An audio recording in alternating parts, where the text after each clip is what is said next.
we're here with the first episode of Roll20 and Chaos Initiative present Star Wars Desperate Gamble, an Edge of the Empire actual play.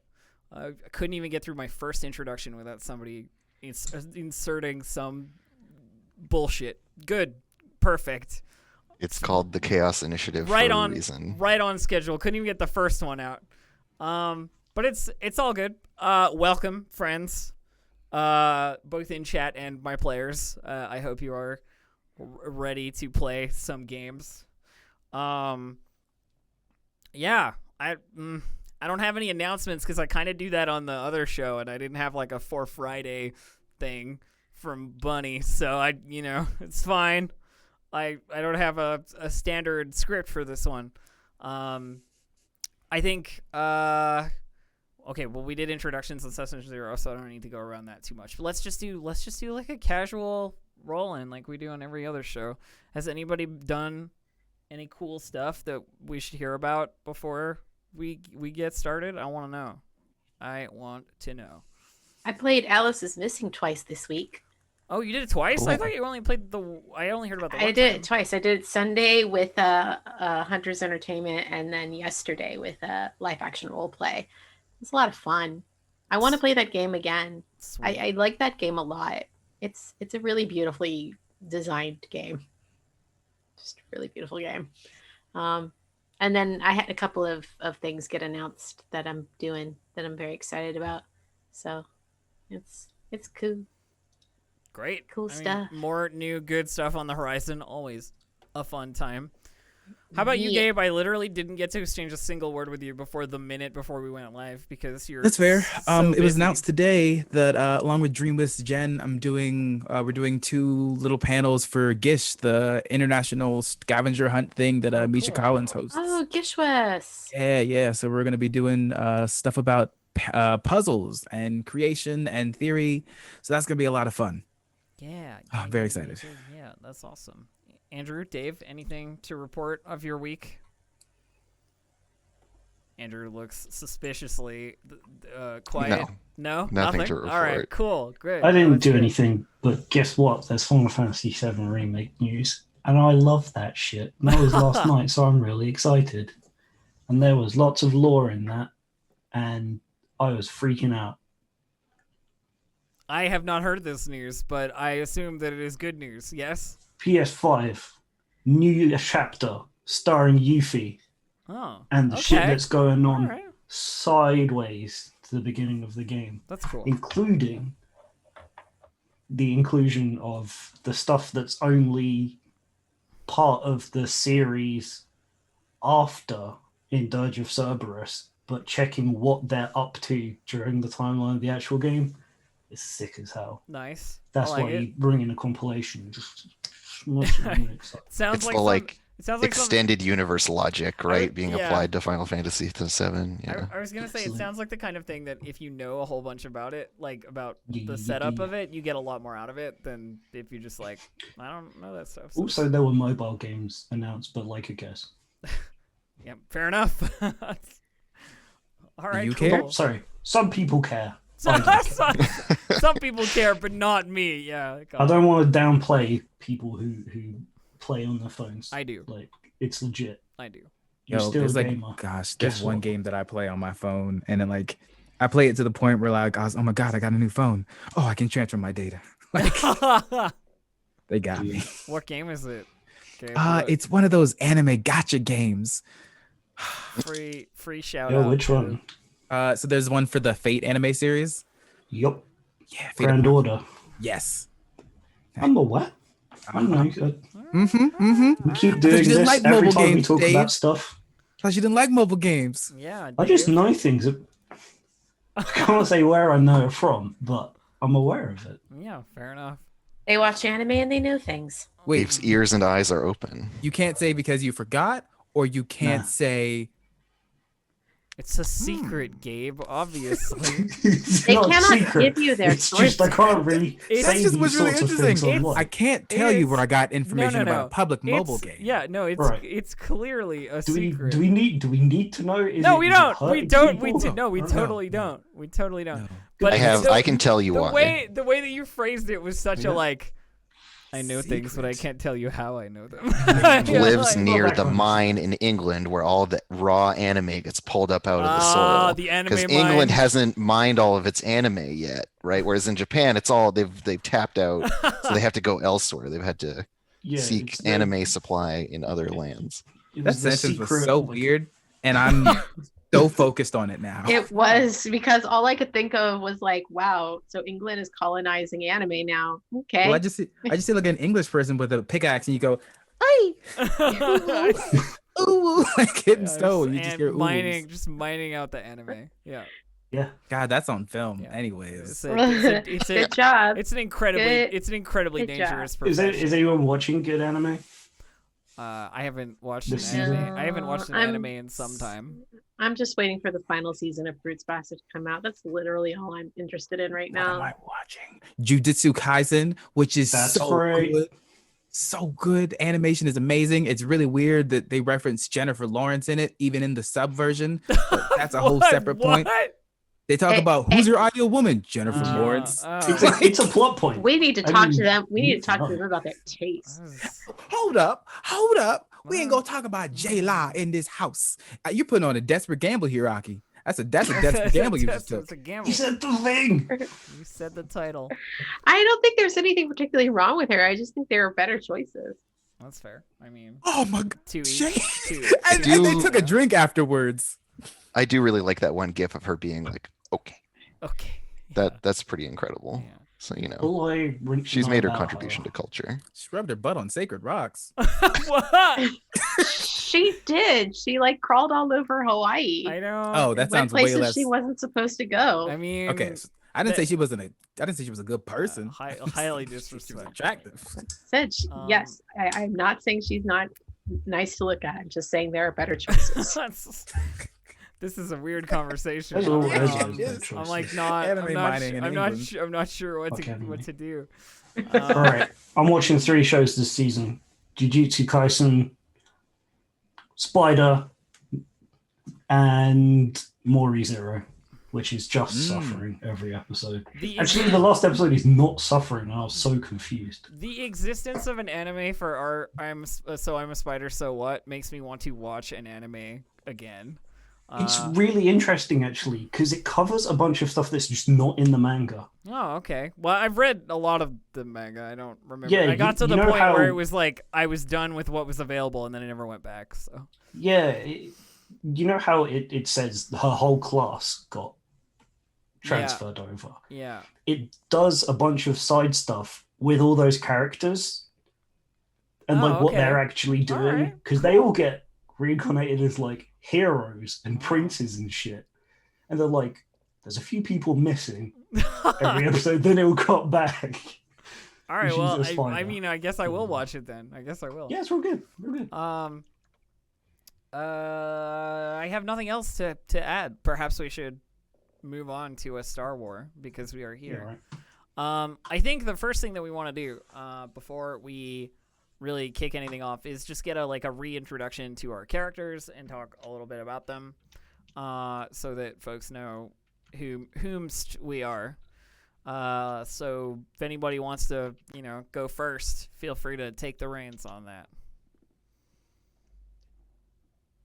Happy to start. Okay, yeah. Go ahead, Ange. I'm playing Mabel. Some slight adjustments. I decided Mabel is a lady droid. So Mabel, she's a former Imperial, assistant to some kind of military doctor administrator dude. So I've set up the backstory with all that stuff. Just to cut in for a second, I've set up the backstory to that stuff very much like the way that Captain America does Red Skull, in terms of there's always a weird science division of any fascist horrible empire, right? So probably something to do with that. Yeah. Some guy who was stationed on this planet that we find ourselves on to make better, combat stimulants out of the weird spore fog and whatnot. So Mabel used to work for them. They all left, and she got abandoned here and started figuring out her own identity, etc. And so she's very well educated robot. She has a lot of medical skills. and has been trying to take care of the abandoned droids and working as a doctor to pay the bills. Heck yeah. Why don't you take it next, Gabe? All right. Krino Valis is a Mandalorian bounty hunter, but explicitly focuses, well, not explicitly, primarily focuses on like the gadgets and other tips and tricks of the trade. Like, you can be as strong and powerful as you want, but if you don't have the right tools, it might not work in your favor. So he's come around here looking for more tools and pretty much just trying to improve the tools of his trade, make the trade the way he wants it to be. He's not necessarily the kindest person, but he respects people's attempts. He respects drive, and he likes to see people try. He has a code that he follows, and sometimes code can be a little more lenient, but not always with the Mandalorian code. It's more of a guideline. Like, the rules are more like guidelines. Zyle, Aki, tell us about Zyle. So Zyle's a Chiss, and a Fringer, and they are currently on the run from their own government for being a little bit of a loudmouth. I'm trying to decide if this is going to be their accent or not. I don't know. I'm not entirely sure I'm going to be capable of maintaining it, but we're going to see what happens. And if I really hate it, or it's really starting to become distracting, or I'm just tired of it, I'll just, yeet it. Don't need it if I don't like it. No detail must last forever. You're all good. So if at some point I start to slip into accent that doesn't make any sense or is really inconsistent, just remember this isn't based on any real life accent. I'm from Chess. This is a Chess accent, and all you gatekeepers can bugger off. Let's see. For Chess, it's more about one, not getting caught by the Chiss ascendancy, but also exploring. They want to see what the rest of the galaxy has to offer. They've run into this ragtag group, and they seem all right. Might as well stick with them. Yeah, fair enough. And last but not least, our Moncal, Omni Brogbo, Dave. Omni Brogbo. It's like, when you've got a fish head, it kind of amplifies the deepness of your voice a little bit. So, yep, I'm a Mon Calamari. I was born and bred in the New Republic, but there was a slight incident where I rescued a modified ship, but I'm not the best pilot. I'm only a technician, so now it's a little bit broken. Yeah, I'm playing an Outwatech, and yeah, I think that's kind of the story of what's going on. And they just like mechanical things, and they just want to touch them and take them apart and hopefully make them better, but not every time. I appreciate the diaphragm heavy, slightly blocked nose voice of Omni Brogbo. Very powerful. It's a good choice. And yeah, awesome. All right. Well, with some general introductions, let me set your scene for you, my friends. Our first scene. So the characters have some passing relationships with each other, as far as I'm aware. The only person who's been here for like all that long is Mabel, because Mabel has been here since the Empire was driven out of the Vode system once the Empire started to collapse in other places, and it just didn't seem like a priority to hold on to this system, and so they left behind a lot of their tech and a lot of their notes and a lot of their supplies, anything that they couldn't quickly load onto a shuttle and get the heck off the planet, they left there, and Mabel is an unfortunate result of that. Though unfortunate, I don't know, because now they're free to pursue. She's free to pursue her own means and goals. The rest of you, I'd like to determine how recently you arrived. So, like, Omni, I know you have this ship. By the way, your ship is an MC-18 Mon Calamari light freighter. which is like Okay. a Mon Calamari variant of a ship that's about the size of the Millennium Falcon. It's kind of triangular in shape with a cockpit at the front and then like bulbous Mon Calamari nodules all over it. Eyes. And it is currently non-functional. Your shall we say not quite expert hyperdrive navigation has caused some problems with the engine as well as with the hyperdrive system itself, and you've had to land it on Vode sort of until you can get it fixed. There is an aspect of the MC-18 that allows you to add one modification for free, which I thought was really cool for Omni. So like one of the hard points can be filled with one thing from the book. You just have to tell me what it is when we get around to it. It's not a big rush because the ship is non-functional. Also, I don't know how they work yet.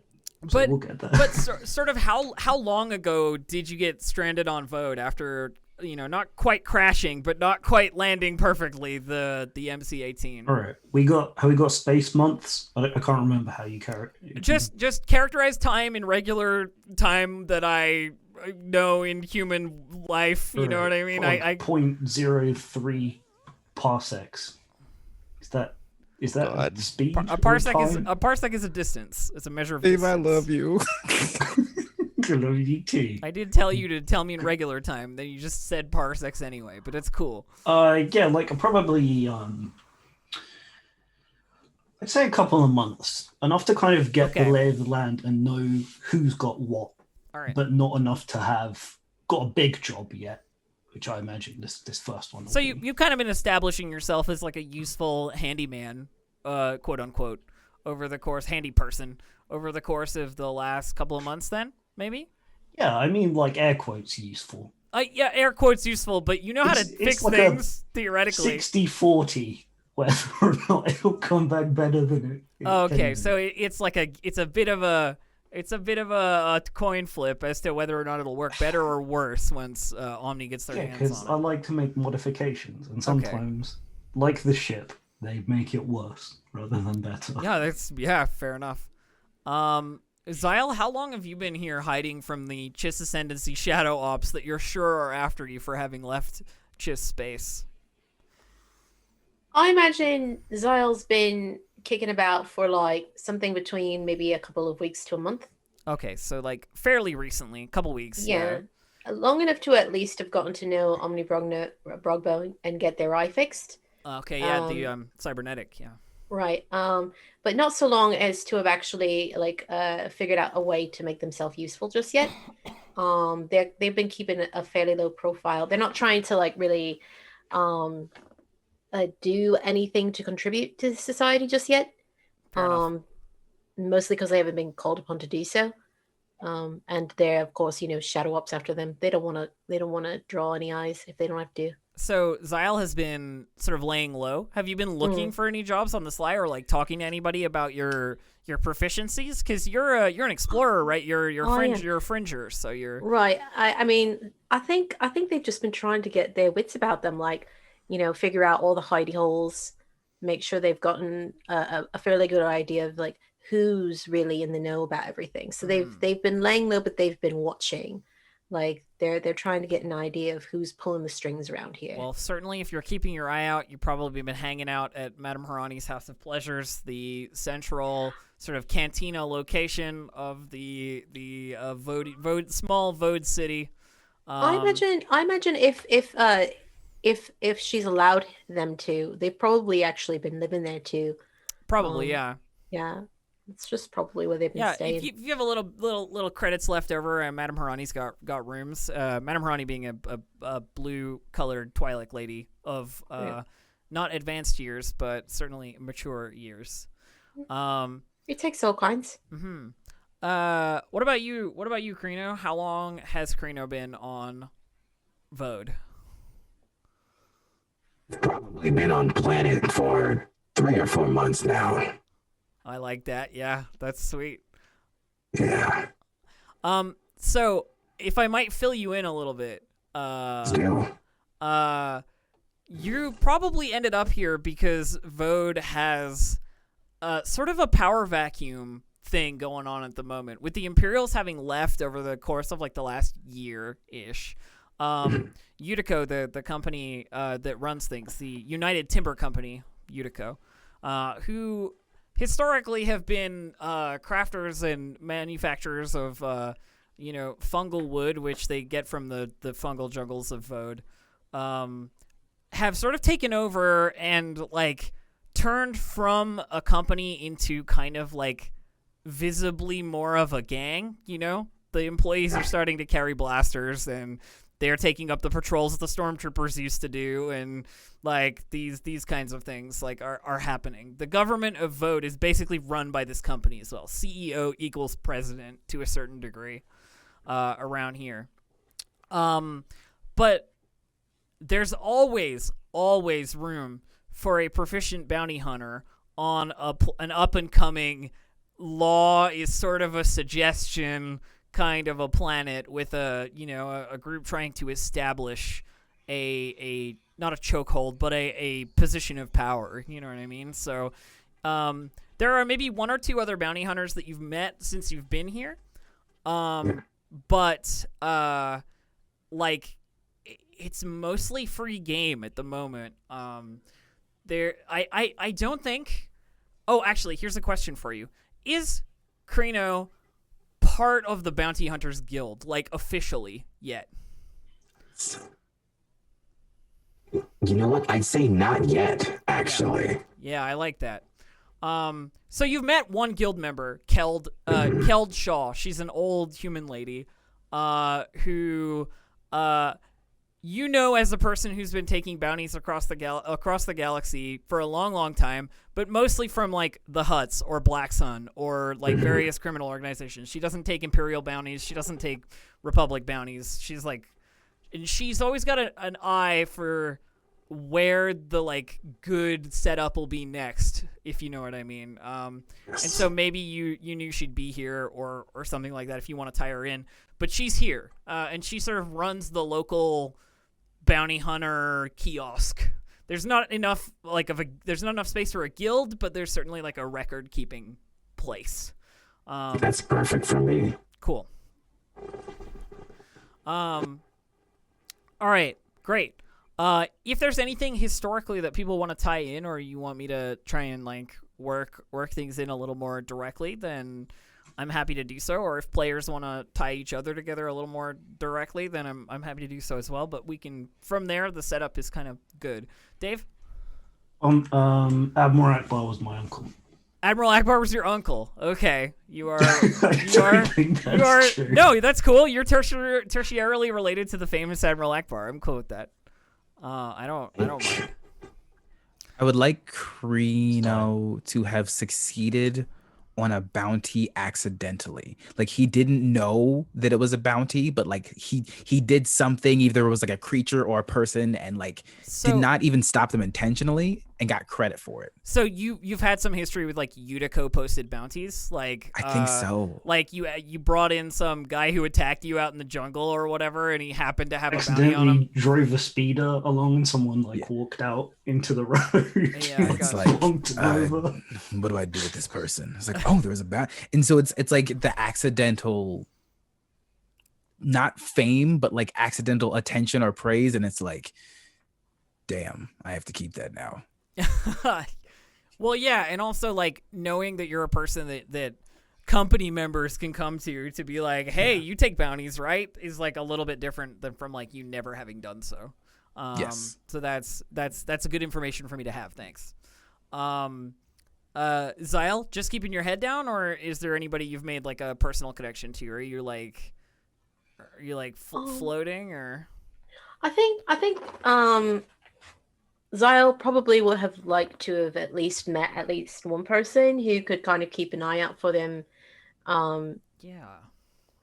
Somebody, so, I want to say that I would have loved for them to have actually gotten close to the madam, to have actually started to build a rapport with her, so that if someone comes poking around looking for them, they have a good solid relationship. I mean, I definitely think that is entirely possible over the course of like a couple of weeks to a month. Like if you're a constant presence in Madame Harani's House of Pleasures, of course she's gonna pay attention to you. But you also get to know a couple of the people that like work there. I'm sure as well. We have some of the entertainers, both like quote unquote and actual. There's a singer who is always there, who is the sort of like general entertainment guy when it comes to like evening recreation. Standing gig. Yeah, he's the standing gig, and he's like he's that same frog race from The Mandalorian. You know, the frog lady. There's no name for. I looked up the name for what those frog race of people are called, and I couldn't find anything. Maybe it's out there, but I couldn't find it. But so he's one of the frog guys. And his name is Langlear Galway, and he's like a Frank Sinatra style crooner, frogman. Oh yeah, Zyle would definitely get along with the. And I think he's been sharing drinks with you like fairly frequently in the evening. He'll get off his set and he'll like sit with you in a booth or something and like share whatever horrible alcoholic beverage works for both systems, so to speak. I think Zyle's really been enjoying that too, because on Chiss I don't think they've had the opportunity to really experience culture in the same way. So this is like a really nice exchange of like, wow, you're somebody different, somebody I wouldn't have ever otherwise met. It's pretty great. Yeah, I think he sort of he's one of those people who's like clearly a very private person, except when he gets a little bit drunk, you know what I mean? And then he gets like arm around you, like buddy friendly, like we should hang out more kind of person. So I don't know if there's been any flirting there, but certainly there's a relationship of some kind. I don't think that Zyle necessarily understands what flirting is just yet. Yeah, fair enough. I think their idea of like romantic entanglements and stuff like that is very colored by their kind of more repressive upbringing. And it's not like they don't have that kind of stuff on Chiss. It's it's just that you never think about engaging in that way with people who are not Chiss. It's very much outside of Zyle's comfort zone. Considering most of who you've ever met are Chiss, you know what I mean, up until this point, sort of thing. Let's take you. Oh, sorry, Ami, go. Does the singer sing lounge cheers? Come on, Gabe. The moderators have enough. Oh, not Gabe. Dave. No, the moderators have enough problems. Because it'd be lounge jazz. That would be like, I mean, if he's kind of singing in that style. He is a Frank Sinatra style crooner. That is like, I can't describe it any better than that. I'm not a musician. I'm right. Word is banned in chat. Oh baby. Yeah. Sucks to be everyone else. So sure does. What was I gonna say? Now I'm fucking off track. Let's take you to the cantina itself. I have some art for the location, which may help to set the scene somewhat. We're literally starting in a tavern because it seemed like the easiest way to get disparate people together. We're gonna do a classic tavern scene. I'm here for it. Let's go. So, I take you, my fair friends, to Madame Harani's House of Pleasures. Deep, well, not deep underground, but underground. In the buildings that go deep under the ground in the Vodian jungle, there is a lounge, so to speak, that Madame Harani, the Blue Twi'lek, keeps very carefully. And it is her own little kingdom. Most of the things on the planet are run by Utico, so like, even the vendors and so forth have like some association with Utico as a company, but Madame Harani has managed to remain uniquely separate from their organization and like sort of owns her own business here. Though she does cater, of course, to Utico, employees and so forth. You couldn't not here. And she still takes company script, right? Oh, she does. Yeah, Utico credit chips are acceptable here. The establishment is sort of soundproofed from the outside, and the entrance is this heavily curtained door, like sliding, hiss open mechanical doorway that leads into an environment that feels separate from the hallway outside. And the four of you find yourselves in various places in this House of Pleasures currently. There's a pink-skinned humanoid behind the bar who has a set of cybernetic arms attached to her waist that she's using to, like, pour drinks separate from whatever else she's doing with her actual, like, hands. There's Madame Harani herself, the blue-skinned Twi'lek, is sort of floating around to the various booths, sort of talking to people or exchanging a pleasant word with one of her employees or so on. And there are, various dark blue and black uniformed Utico employees, taking employees of the house into private rooms or like into the back somewhere for whatever purposes. There are all kinds of entertainments here, drugs, sex, whatever it is that you want, basically. Madame Harani can get for a certain price. So yeah, like NPC wise, we've got our wonderful lounge singer. We've got a couple of like more entertainer focused dancers. Like there is a blue skinned Togruta who works here. There's a white furred old lady Wookiee who hangs out at a table pretty much every day, drinking heavily, and she's almost never not here. For those of you who've been here for like multiple weeks, she just sits here and like chugs back whatever it is that she's getting served, some kind of Kashyyykian specialty. Clearly she's got the credits for it. Occasionally there's some noise from the back room where the kitchen is, because the place equally serves wonderful food made by a Barabel chef, a giant like lizard person, who takes his job very, very seriously, and that sometimes comes across in stressful Gordon Ramsay style yelling from the back room. There's a few disparate customers. There's a Rhodian who's in a deep conversation with a partner of theirs. There's a few droids around. There's a mouse droid in particular that seems to be like scrubbing the floors with like a little Roomba attachment.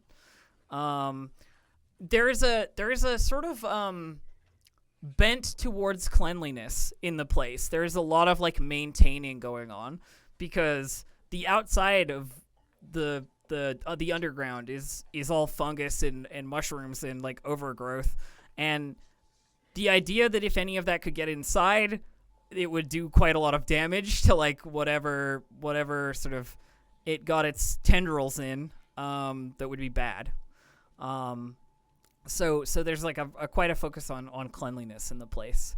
Kryno Keld is in the bar as well, sitting at the bar, the old lady, gray hair tied in a ponytail and like a heavy jacket on, with a blaster pistol, a fancy looking blaster pistol at her side, like on her hip.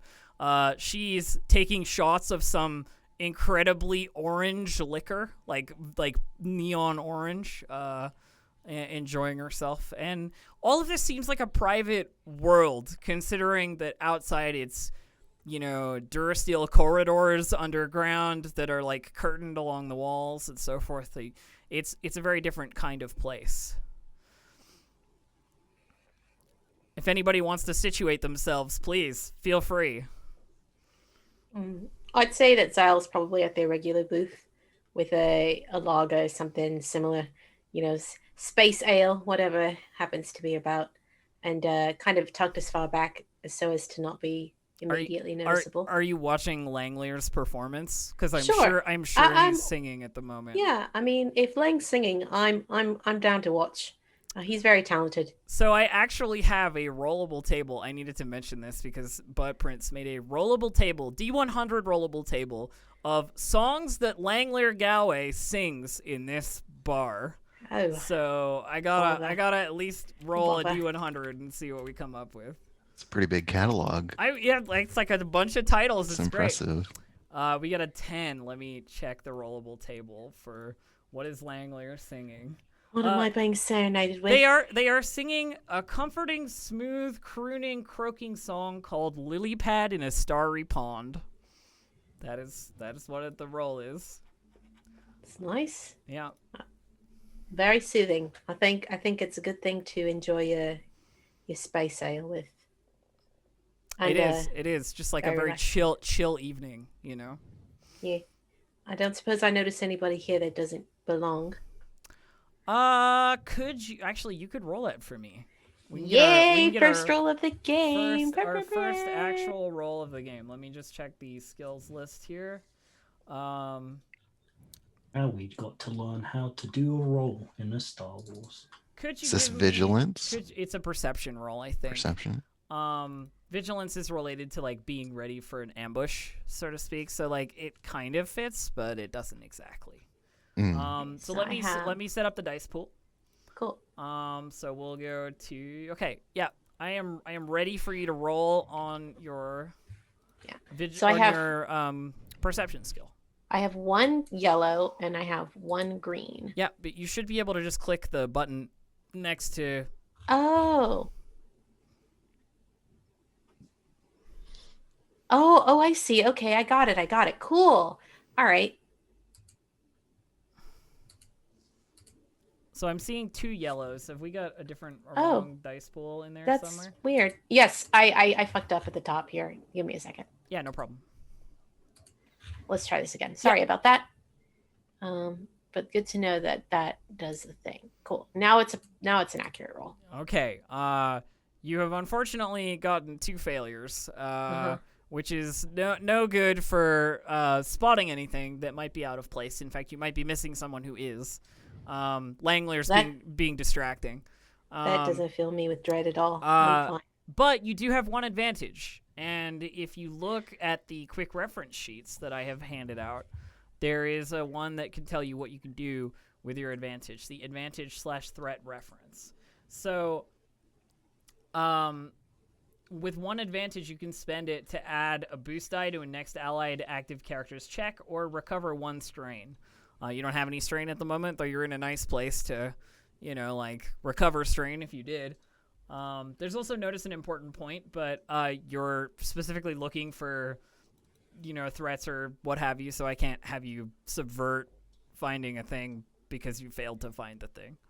And you can also just do nothing with it if you'd prefer, but it gives you some advantage in the situation regardless of the failure. Well, I mean, if I miss actually seeing somebody who's out of place, could I instead notice like a door or something that I didn't notice before as an escape route or something like that? If not, it's fine. I was just wondering. No, of course. So you don't see anybody out of place, but you do make note that if you headed through the kitchens, there's probably a back way out if you needed to exit through somewhere that wasn't the front door. The chef wouldn't be happy with you because you know he's a big angry lizard man. But that's it's another way to go. All right. Then I've used my advantage in that way. Wonderful. Anybody else want to place themselves or talk to anybody or set up anything, so to speak? Yeah, I think Mabel is probably talking to Madame Harani. Yeah. Having just finished, because I do regular checkups for all of the staff, particularly all the people who are working, who are sex workers. Yeah. Because of, it's a common occupational hazard. Sure is. And so, yeah, she has managed to get Madame Harani to look away from, whoever she was talking to at one of the tables. Sure, she sort of when you pulled her off to some corner to. When you approached her at the table, she sort of turns, notices it's you, and gives you a very friendly sort of smile, like a customer service smile, and then goes with you when you lead her to a corner of the bar, because obviously whatever conversation she was having was completely dismissible, if you know what I mean, pleasantries. So she sits down. She sits down with you, or like stands in a corner, depending on where you're like situating. I don't know if you would like sit necessarily. Yeah, I think to make it more comfortable for her, so she doesn't have to like look up at me because Mabel's 6'3". Yeah. Yeah, Mabel will like sit down and go over the results with her. Yeah, so Madame Harani sort of like sits across the table and with a concerned look says like, I hope you haven't found anything untoward this time around. Well, you tell me, Elf. Has anything come up? I think Madame Harani cares very deeply about all of her employees. You know, like they are family to her in a way that like is genuine. I don't think anything in particular has come up like in this round, but like some of them have been like sick before. You know what I mean? So she is like concerned, you know, like she has the air of someone who is like properly concerned. Right, and so Mabel just says, "Well, very good news this time around. No one had any trouble to report. Everything seems to be in order, and everyone is quite healthy." Good news is what I was hoping for. Is there anything else I can help you with? I'd offer refreshment, but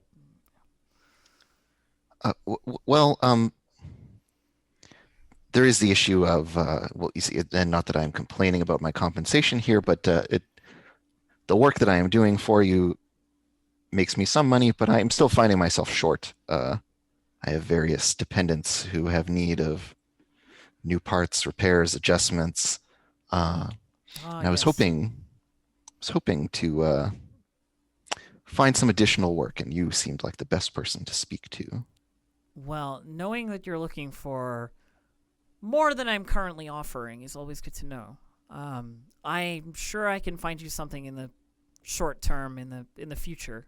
There's nothing on my desk now that I think would suit your particular talents, and I am somewhat hesitant to send you into danger, as you've been very, very useful around here. But I'll keep it in mind. People come to me with all sorts of things. Perhaps there'll be something you can do. Yeah, and Mabel's head kind of like dips a little bit in disappointment. You know, like she has to now be like thinking of something else. And she just kind of nods slowly as Harani is speaking and says, well, I appreciate you your consideration. And kind of like gets up with her like hands clasped together and gives a little like this really awkward little like bow and goes on her way, like goes to some other part of the bar or Madame something. Harani takes that as a dismissal and sort of like gets up herself and continues her rounds. I think she ends up with like a hand on, or at least like a hand near on the like table or bench or wherever it is that Omni is, and like leans in and says like, "You have everything you need," you know, like the scene like shifts to Omni sitting somewhere. Yes, it was very kind of you to let me set up this little booth. I hope the mouse droid improvements are working. The floor looks even shinier than normal. Yes, some issues with the navigational matrix, I think. It does occasionally end up stuck in the corner. But so far, it has been practical. Are you sure it would be easier just to put, round off the corners of the room? It may be a little more work than a slight adjustment to the mouse droid's former programming. Well, I'll see what I can do. Though, no, don't worry about that. Everything will be fine. I think she sort of like smiles, like this is a weird conversation, you know what I mean? Like, but she's getting something out of it, so she smiles in that customer service kind of way, and says, "Do be careful if there is any tinkering to be done. Mabel's a little sensitive about the older Imperial models." Oh, of course, I've got absolutely nothing but the utmost respect. Sometimes, especially in older models, people didn't quite have the expertise that they have these days, so there's much more room for improvements. That is encouraging to hear. Thank you, Omni. I'll have a drink sent over. And she stands and leaves at that to go elsewhere. Kryno, where are you? What's going on about for my booth? Oh yeah, talk about your booth. Just do you describe? I have a little on one of the tables in one of the booths. Sorry, you know, in doctors' waiting rooms where they have the like red text things that scroll across to tell you about like which patient needs to go where. Yep. I've got one of those, and it's like Omni Brogbo repair specialist modification. You set up spaceship like a engineer, and it like scrolls. You set up along. like a small business of your own within Madame Harani's business. Yeah, and there's like a fold down like toolkit that you'd have on the wall of a garage, just like magnetized to one of the walls behind me in case I need to grab things. I think I got a little booth. I think previously you were probably, if you don't mind me writing a little history, I think previously you were probably doing this in the hall, you know, somewhere. You had like a table set up in one of the halls, and you were invited in here because it brings in more customers, and also, you know, you being in the hall is a little dangerous when it comes to, you know, some person deciding to mess with you, kind of thing. Yeah. So there's probably some sort of deal that we've set up, like a free drink with every repair, something like that. There's some agreement you have with Madame Harani for sure. All right, thank you. Yeah, no, of course. Please, I want to characterize. I want to talk about this stuff as much as possible. Like, get as much flavor in there as we can. What about Kryno? Kryno, what's your vibe? Probably sitting at the bar. Are you sitting with Keld, the like bounty hunter lady? Yeah. Okay, yeah. So she like she slides a shot of that like neon orange liquor over to you and like sets it in front of you and goes like, "If you can't handle that, then you'll never get into the guild. Gotta be a tough one." I can handle anything you throw at me. I'm gonna take it and I'm gonna chug it down. Okay, so you like slam the liquor. Give me a description. Are you wearing you lift the helmet and like you do the like, helmet lifting? Not the whole way, but enough so that my mouth is exposed and I'm gonna put it in. Are you so you don't want a straw? Are you that would probably be easier. Are you wearing like, is it a Mandalorian style helmet, like the visor and everything, like very? So very, it's like, probably it's not a Beskar helmet, but it's just a Mandalorian. Yeah, style. it's made in the style, but it's not Beskar for sure. Yep, yeah. exactly. Okay, cool. So she sort of like gives you an appraising look at the the blasé attitude of I can handle anything you throw at me, and she goes like, "You haven't heard the stories of the other thousands who've said that." Like kind of rolls her eyes and takes another swig herself from the shot glass of liquor in front of her. And she pats the blaster pistol at her side like in, bravado-ish bounty hunter style. She says, this place has a bounty that no one's been able to claim. Well, any of those other thousands Mandalorians, what is this bounty? Tell me. Probably about 50 of them might have been. I don't know. But not anymore. Dust and nothing else, certainly. But if you look, and she points to the like a series of like holographic posters that are up. That have like a rotating script of like this person kind of wanted, this next person wanted, and she waits and she goes, if you look and there's a bounty for something like 100,000 Utico credit chips, which is like a ridiculous amount, like an absolutely stupendous amount of money in terms of like what Kryno has ever seen, and it's for a woman only known as Panakata, who is a known member of an organization out in the Vodian jungle called the Fog Wardens. And anybody who's been here for a couple of weeks at least will have heard of the Fog Wardens. And they are the mysterious survivalists that live out in the Vodian jungle. And they are absolutely anti-Utico. They attack Utico like workers. They destroy condensers. They do anything they can to sabotage like fog creation, like fog of war creation. So they're like a known nuisance in Utico's side, and Panakata is the noted leader of the Fog Wardens. And she continues, and she like, you know, looks back to you and goes, I've seen about, I don't know, since I got here, maybe 12 or so eager young things chase off into the wilderness after that one. One of them came back, but he never found anything.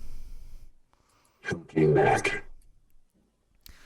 Oh, right. Well, he's not here. You'd probably have to go to the local gym to find him. The arena just down the hall, down a story, and across sideways through the left. Well, you can stop counting at 12. Panicum will be panicking when I'm done. How dramatic of you. Could I insert myself into this Yeah, of conversation? course, please. Like, this is happening at the bar, so if you want to be in it, come in it. I think in the background of this shot, Mabel has very awkwardly like stepped up to the bar and like sat on a stool and like put her elbows on the bar and is like, you know, it's like a kid pretending like she's, you know, she's not going to drink. She's a robot. But she's like there and just kind of eyeing them a little bit. And then when there's a lull in the conversation, just says, so this is like a former Imperial person out in the woods, right? Elf that you just described? Yeah, it is. Yeah, Panakata is Mabel, you would know this actually, and the Fog Wardens are a decommissioned stormtrooper unit, basically, that were taking the combat drug Fog of War that have since become like adapted to the Vodian wilderness because they can't breathe the proper atmosphere because of the effects of the combat drug. So they're super anti the use of this drug and have like made that their purpose. And so she just says, like, when there's a lull in Kryno's conversation, it's not even a real name, actually. And then, like, tries to, like, play it cool and, like, look away from the two of them. The old lady, like, looks over at you as well. Kel looks over at you, like, waiting for you to sort of, like, continue. Now, of course, I couldn't comment. My protocol restrict me releasing privileged client information or patient information, but... you know, it's not her real name. You tell another client. Sorry, what did you say? I couldn't quite. I looked at the bounty hunter to my side. Punch me in the face. Keld, like, literally takes not even a second to not punch you in the face. There is no hesitation. She just clocks your helmet with this like gauntleted hand to try and like ring your bell almost immediately. And there's a brief like shock of like a thing has happened at the bar and like Madame Harani doesn't like fighting in here kind of thing. But since you don't like strike back or anything, that lulls very quickly, and yeah, then you go back to talking to Mabel. Doc, hurt. Will you take care of me? Yeah, and like Mabel's posture like changes just a little bit. You know, like there's like some of that robot vibe that kicks in where she has a protocol for this and like kind of has to help out. And so she says, yes, likely a concussion. And she kind of like squints at you and then come with me and like takes you to the back where she has like a room for checking people out. Keld has a little like croaking chuckle, like old lady laugh, you know, like at the bar, like if it's not a concussion, I haven't done my job right. You know, like shaking her hand. She takes another slam from the shots in front of her. I'm your patient, so anything you say is kept between you and I. What's their name? And so the photo in the poster, or like Yeah. the hologram in the poster, is it like of this person's face, or is There, it there is like it's like almost an artist rendering, like a holographic rendering, because I don't think anybody has like captured a picture of this person like specifically. They are like evasive, but you definitely notice in the rendering that like the equipment is sort of stormtrooper armor colored differently, or like a helmet. And yeah, and Mabel's like, heard all the kind of stories stuff. and rumors and heard can all the put two stories and about two the Fog together, Wardens. right? The things you would know, I think, like if I were to give you sort of the classified information on Panakata, is probably her designation, like her TK designation that all stormtroopers have, like a number, basically, because like officially that's what they're reduced to in like the Empire's log books. And so yeah, like as she's sitting you down and like, you know, like checking the back of your head to make sure you're not bleeding, and like shining lights in your eyes to see if your pupils still dilate and stuff. Does Krino take their helmet I'll off? take my helmet off. Okay. So she kind of like Keep goes it through the focused. motions when you refuse. She's just like, oh, okay, it's not going to work so well, and is like shining a little pocket light like at your helmet where the eye hole is or whatever. Like, I'm just going to assume your pupils dilated, and she like goes back into her kit. They did. I saw it happen. I swear. Not actually possible. Do you even? And then she just like stops. Well, this is all just Punched pretense, in the anyways. face. I got Look. punched in the face so we could have patient, whatever, confidentiality. Now, I can't access my patient records for just anyone. Only my commanding officer can uncrypt them. Even I am completely agnostic to their existence. However, what I can tell you is that if I were to see this person's face, I would be able to recall her designation, as she is most certainly a former stormtrooper, all of whom are in my personnel files from when I served here under the Imperium. So while I cannot tell you who she is now, I will certainly be able to recognize her if I see her in the flesh, not just some, caricature of a boogeyman living in the woods. And she like taps the top of your helmet, just like, you're probably not concussed, you're probably just very stubborn and foolish. And then like, tink, tink, Well, like it's off. true. What's your name, Doc? Oh, everyone calls me Mabel. She like closes the lid on this, huge medical equipment pack that she lugs around all the time. And that'll do, I suppose. Call me Krenos. Look, I need some money. I have a lot of people I need to take care of. And there was a very large number under that woman's face, so consider me on board if you go looking for her. I can certainly help out. How much? She kind of like looks around. Well, 100,000, and I need, I would settle for 20%. You've got a deal, Mabel. Put my hand out. Yeah, and she like grabs you by the wrist and is like inspecting your hand as if like you weren't punched here, and like, oh right, of course, and then like closes her big hands around it. Yeah, Yes. and like shakes yours. So while all this is happening in Mabel's like back room that Madame Harani has lent them for their task of like looking over the employees or whoever else, from the main entrance of the place, Omni and Xyle, you would both be aware of this because I mean you're still in the like sort of main area. A woman with her eyes like covered comes staggering in as if she's like run here at full tilt. She's like out of breath, and she looks like she's bleeding from like a superficial wound in her arm, kind of thing. And she hurries over to Madame Harani, and they have a fairly loud conversation, or like at least audible conversation in the like crooning, calm musical vibe of Langler's like backing. There's an audible conversation of like, Madam Harani, I hope you have someone who can help me. I lost some of the tour group. There was a blimp shark, and they all panicked, and I've lost some of them out there, and they're. Do you have anybody who could find them? And she goes like, I have a few people. Maybe we'll just calm down and sit down, get a drink, and I'll see to if I can gather some people together to send a rescue party or something. It was the Force ruins, right? Yeah, the ruins. Yeah. All right, very well. Sit down, Miss Kel Shaw, and I'll have it seen to.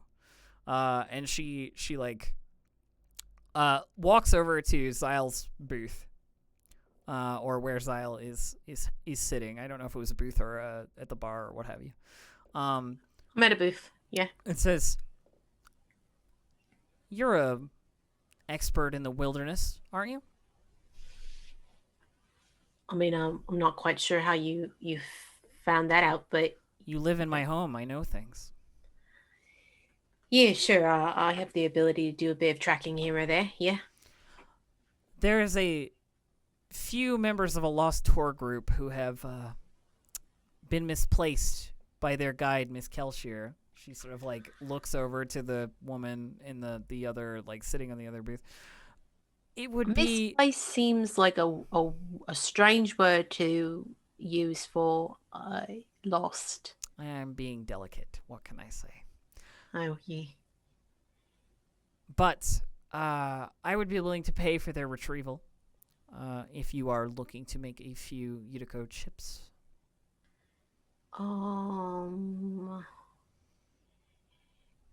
Sure. I guess I should start making myself useful around here. Always better to start later than never. Madam Harani, like, sort of refers to your presence in the House of Pleasures as like a guest and not a helper, so to speak. And she says, like I said, I'd be willing to pay. Miss Kel Shaw is a friend of mine, and I'm not going to let her lose her job for some freak accident. Do you have any particular details about what happened? Do you know of the ruins nearby? I mean, I've done a bit of exploring here or there, but not much. I guess I could figure it out. Utico's been running tours. Some would call it, thrill tourism, to a local ruin that some say has a connection to some ancient Force-related culture that used to live here. Occasionally, those paths are dangerous and not very well traveled. Miss Kel Shaw is often a very proficient guide, but something must have happened unusually for her to be separated from her group. The Vodian jungle is not a place for the uninitiated. Great. Sounds dangerous. I'm in. Wonderful. Well, as you said, sounds dangerous. I would advise that we find a few others who might be able to help you. Right. Going by myself probably wouldn't be a great idea. Yes, if you disappear in the Vodian jungle consumed by a rancor, that would be unfortunate. Rancor. Yeah, I think I'd like to. What's a rancor? Large, very toothy, clawy creature that will eat you alive. Oh, right. The blimp sharks are much more friendly. You'll have to excuse me. I'm a bit new to these parts. There's a lot of things I've never seen before. Only ever heard of in stories. They're not really real to me, I guess you could say. But yeah, I guess we can find a couple of other people to come on and maybe keep me from dying. I think probably it's at that moment that Mabel and Crino like come out of the back room back into the main area. And Madame Harani, seeing Mabel, goes, "You were just asking me about work, weren't you?" Sort of calls over to you. Yeah, and she like looks back at Crino briefly and then turns to, Well, yes, I suppose I was. There's a lost tour group. Miss Kel Shaw has lost some of her group members, some noble something or other. And I'd like them retrieved before Miss Kel Shaw gets in trouble. There's the Miralucan lady. She's a Miraluca. She has her eyes covered and you can't see that part of her face. But she looks a little sheepish and she's out of breath and has some kind of superficial cut on her arm that's bleeding a little bit. But she's clearly letting Madame Harani do the talking. Yeah, and while this conversation is happening, I think Mabel immediately puts down her med thing and opens it and pulls something out and it will put a little bandage over it. Yeah, help her out and say, well, I suppose if help is needed. And she sort of goes please, you don't need to fuss over, and she just submits to the droid. A large metal hand closes around her wrist, pulls her arm straight. The other one starts applying. She doesn't really get a choice. She really has no choice but to submit to the mechanical healing. But she sort of does so at a slight hesitation, But so Madame Harani continues. I'd be willing to pay if you could help my dear friend here, waves a hand to Zyle, retrieve them. I'm in. Wonderful. I always like having an extra blaster along. And she looks over at Omni, take a break, Omni. I'll pay you quite a lot more for this. Sorry, I wasn't just hitting the sign because it stopped moving. I wasn't paying it after the fighting. I got a bit. What am I doing? Tour guide. Lost some members of the tour group. I would appreciate if you assisted in their retrieval. There may be some interesting oddities at the ruin. I do like interesting oddities. I mean, I wouldn't not, because they're called interesting. Yes, I'll go to the thing. I'll fix up whatever it is that needs fixing. Unless it's people. I don't deal with people. Well, Mabel will cover the people aspect, I think. Mabel. I like Mabel.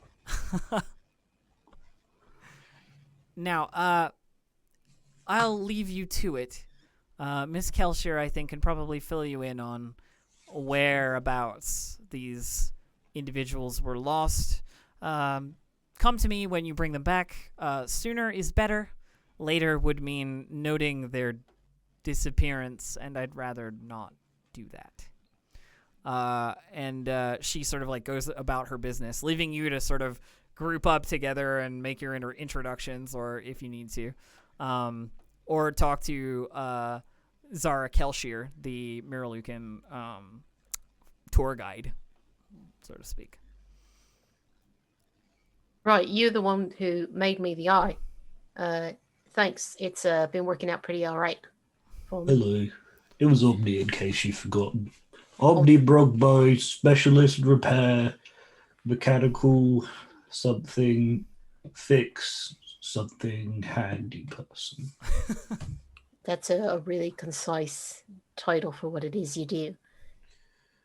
Yeah, I needed more to make the scrolling work. I thought that was important.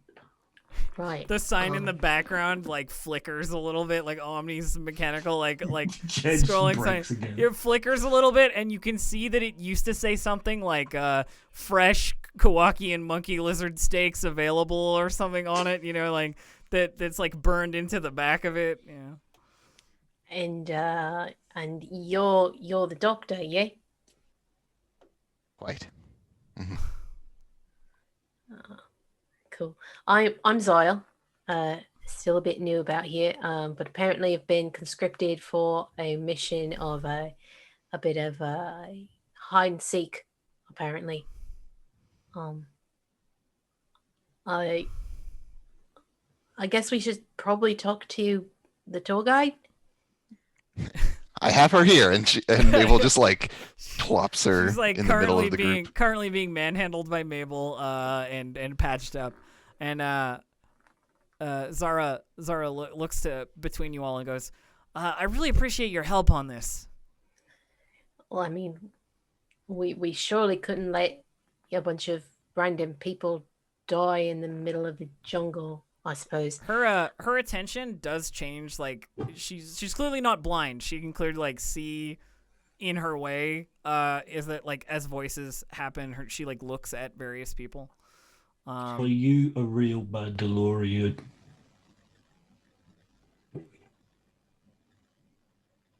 Can you repeat that? Are you a real bad DeLorean? I just like got I totally distracted. I wasn't talking about. Yeah, I was talking about tall, dark, and silent over here. No, Am I a no, real just, Mandalorian? yeah. No. So that means you got the No. you can't take the. No. Yes, I am. That's really cool. Just choose not to. My code's a little different. My face is reserved. It's a thing of trust, so to speak. Oh, I can't trust you with my back if I can't trust you with my face. Right. I like it. That's probably a symptom of the concussion. And Mabel Yes. like starts packing up her stuff. She's like, Yes, damn it it. is. Oh, so many concussion symptoms. Symptoms.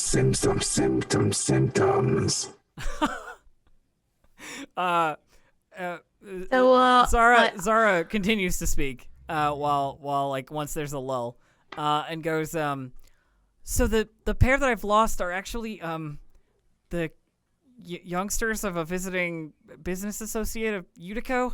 wait, you lost children? Well, yes, I did. But to be fair, not entirely my fault. People panic. People get driven off paths. This place is not safe, and I did warn them before we went that it wasn't exactly a recreational activity for children. What exactly happened before they went missing? There was an atmospheric pressure storm, and I didn't feel like getting attacked by shrikes, so I had them take shelter, and when I went to go look for them, they'd moved from where I told them to stay. I tracked them for a little bit, but I couldn't follow the trail any further. Right then, you're gonna have to take us to where the last place you saw them was. Certainly. I can lead you, yeah. If we can reach them within the next 2 hours, there is a small chance they'll still be alive. Well, then I guess we better hurry. She says, like, a little unnerved by the, like, matter-of-fact statement of possible murder. Do you have any? Oh yeah, we started with them. Sorry, yeah, everybody starts with a rebreather of some description. Yes. Perfect, because I'm not going out there with that one. Yeah, I don't. And Zara has one like hanging around her neck that's like clearly like she could just like pull up. Don't suppose any of you have any access to ground transport of any kind? We'll probably get there a bit faster. We can walk or travel by foot. It's difficult to get a land speeder through the Vodian jungle anyway. Other than a couple of prescribed paths, and the ruins are certainly not one of those places. Fair enough. Then I guess we better make sure we have everything we need and get on with it. That Right. being said, I don't think I actually got Mandalorian's name. No. Krino. Cool. Right. Well, best we hurry. Madame Marani will pay you when we get back, one way or another. And Zara turns to like leave the establishment. I follow. As you emerge into the corridors as a group, I assume you're all going. As you emerge into the corridors as a group, you can see that like within the corridors are either gray or white steel, like the Durasteel of like a lot of Star Wars' like space construction, because the place has to be atmospherically sealed from the outside, like fog and like environment. It feels a little like a spacecraft, but you can see like as you're walking through, there's a maintenance tech with a curtain pulled aside. The walls the walls of the corridor are all curtained in like dark blue or black curtains, and when they're pulled aside, you can see that all of the like pipes and maintenance that would run behind a corridor's wall are all actually exposed behind the curtains, and everything is immaculately cleaned. Like one or two one or two cleaning droids or droids purposed for cleaning currently are like within eyeshot at any given time in any given part of a corridor, to keep the mildew and the possible like fungal growth, the mushroom growth, from happening behind the walls without anybody noticing. Like everything is exposed in a way that is like visible and can be cleaned easily and accessible. So the corridors are lined with this like blue and black curtain sort of thing. It feels very like blanket, like a weird blanket fort, you know what I mean, in terms of the walls of the place. And you pass by several sort of like signs or doors and other establishments, and some people like hawking things in little booths in the hallways, like Omni used to do, you know, selling like a jacket, you know, custom jacket tailoring service or something, you know, or whatever, sewing patches or pretty good if you ever need.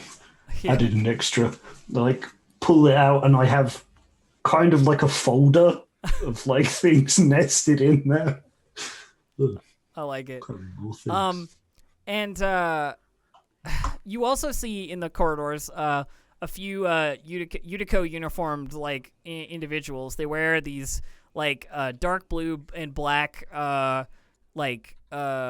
the pants are black with like a blue stripe down the sides of them, and they have various like overcoats and stuff, but like the color consistency is like dark blues and blacks. And there's a logo, which I haven't yet designed because I am terrible, that is like the Utico symbol on the shoulders. And they're keeping watch or like standing guard in most cases, though occasionally they're like, you know, you pass one hassling someone or you know, smoking a death stick, those kinds of things. Like, and they all have rebreathers hanging around their necks as well, as if they could go outside at any point. But you make your way to the like main exit into the Vodian jungle, because there is like sort of one busy main exit to the underground to keep it simple. And you pass through a decontamination chamber. Each one of you has to go individually and take like a good 3 to 5 seconds of getting sprayed down with this like white disinfectant like gas that is clearly for like killing any like mold spores or fungus or whatever that might be on you. But in or out, the traffic is like single file, you get sprayed, you can go. Single file, you get sprayed, you can go. So there's like a little bit of a wait as you all like go through this process. And are eventually let out of the like gigantic bunker style doors out into the Vodian jungle, which I have art for. Welcome to the Vodian jungle. I don't know if you can see that on your Roll20. I hope you can. Oh yeah. But that little like awning there is over the main door that like leads underground. So you'd just be like emerging onto this little balcony that like leads stairs down into the foggy, misty atmosphere. I assume you've all got like your rebreathers on or in some way are filtering your breathing. Yes. Or not breathing at all in Mabel's case. It's very useful to not breathe. Because you know the dangers of the fog are that if you breathe too much of it, you get a condition called Fungal. And Fungal means you can only breathe the fog from now on, and oxygen is bad. So you don't want that. It's bad for you. So one of the things that limits your ability to travel is your supply of oxygen. You know, like your rebreather supply. You have enough to get out and do this task, but like lots more if you were like to just wander around the jungle, you'd run out of air, and then you'd be in a bad situation. So there's sort of like people returning here back and forth getting supplies as much as possible. Yeah, cool. And with that, I think we'll take our break. And then we will explore the jungles of Vode after. Cool. Wonderful. Good setup. Thank you, everybody, for indulging my indulgent start, so to speak, my very detailed start. And we'll be right back right after the break. See you then. Don't go anywhere. Hello, friends, and we're back with the second half of Star Wars Desperate Gamble presented by Roll20 and Chaos Initiative.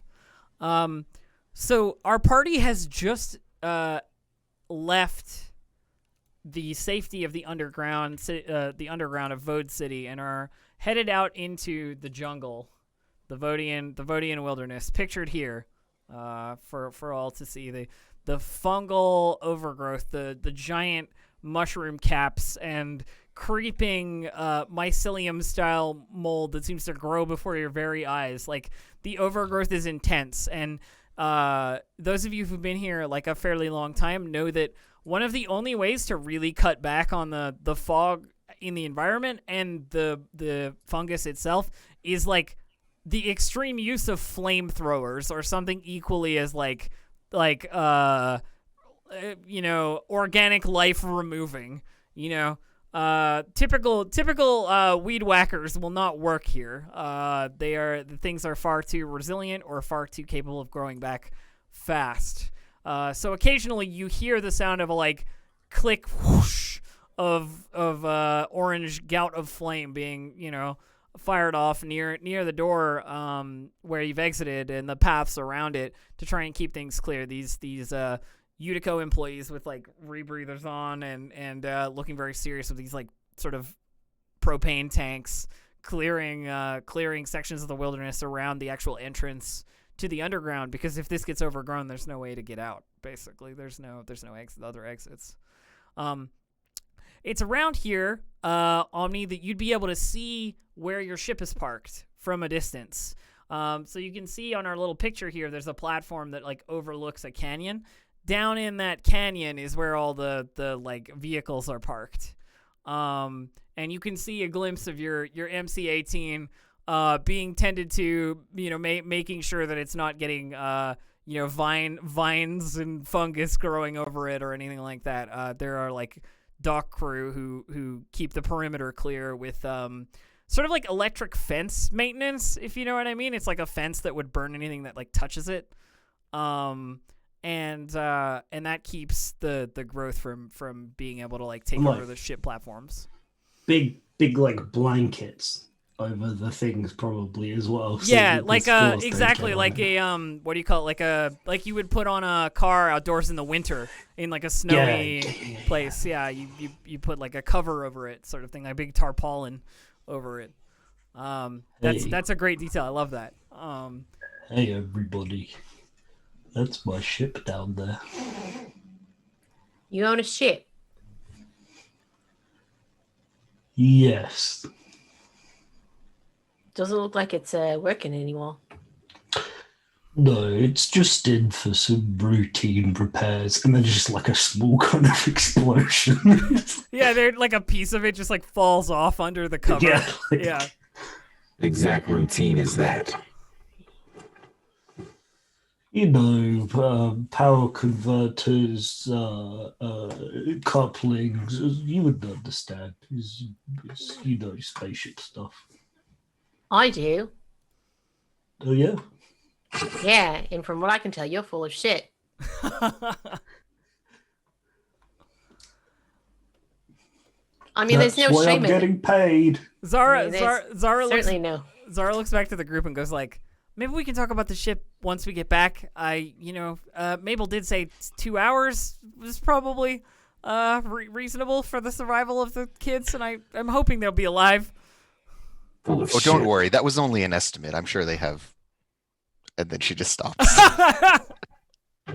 She looks not reassured. There's like a small frown line at that, and she just turns and goes like, come with me. I know the way. And You're going to disparage my skills and my spaceship as well, Creeno? No, I'm just laughing at the fact that it sounds like you said full of ship. Are you making fun of the way I talk? No, it's a play on words. They're full of shit and ship. I like humor. Obviously. Lead on. Zara is already leading on. Zara, Miss Kelshire, as Matt Morani would call her. I think as they're going, Zyle is just making note in general of like the surroundings. They haven't been out a lot. So Zara leads you down like some very well curated trails.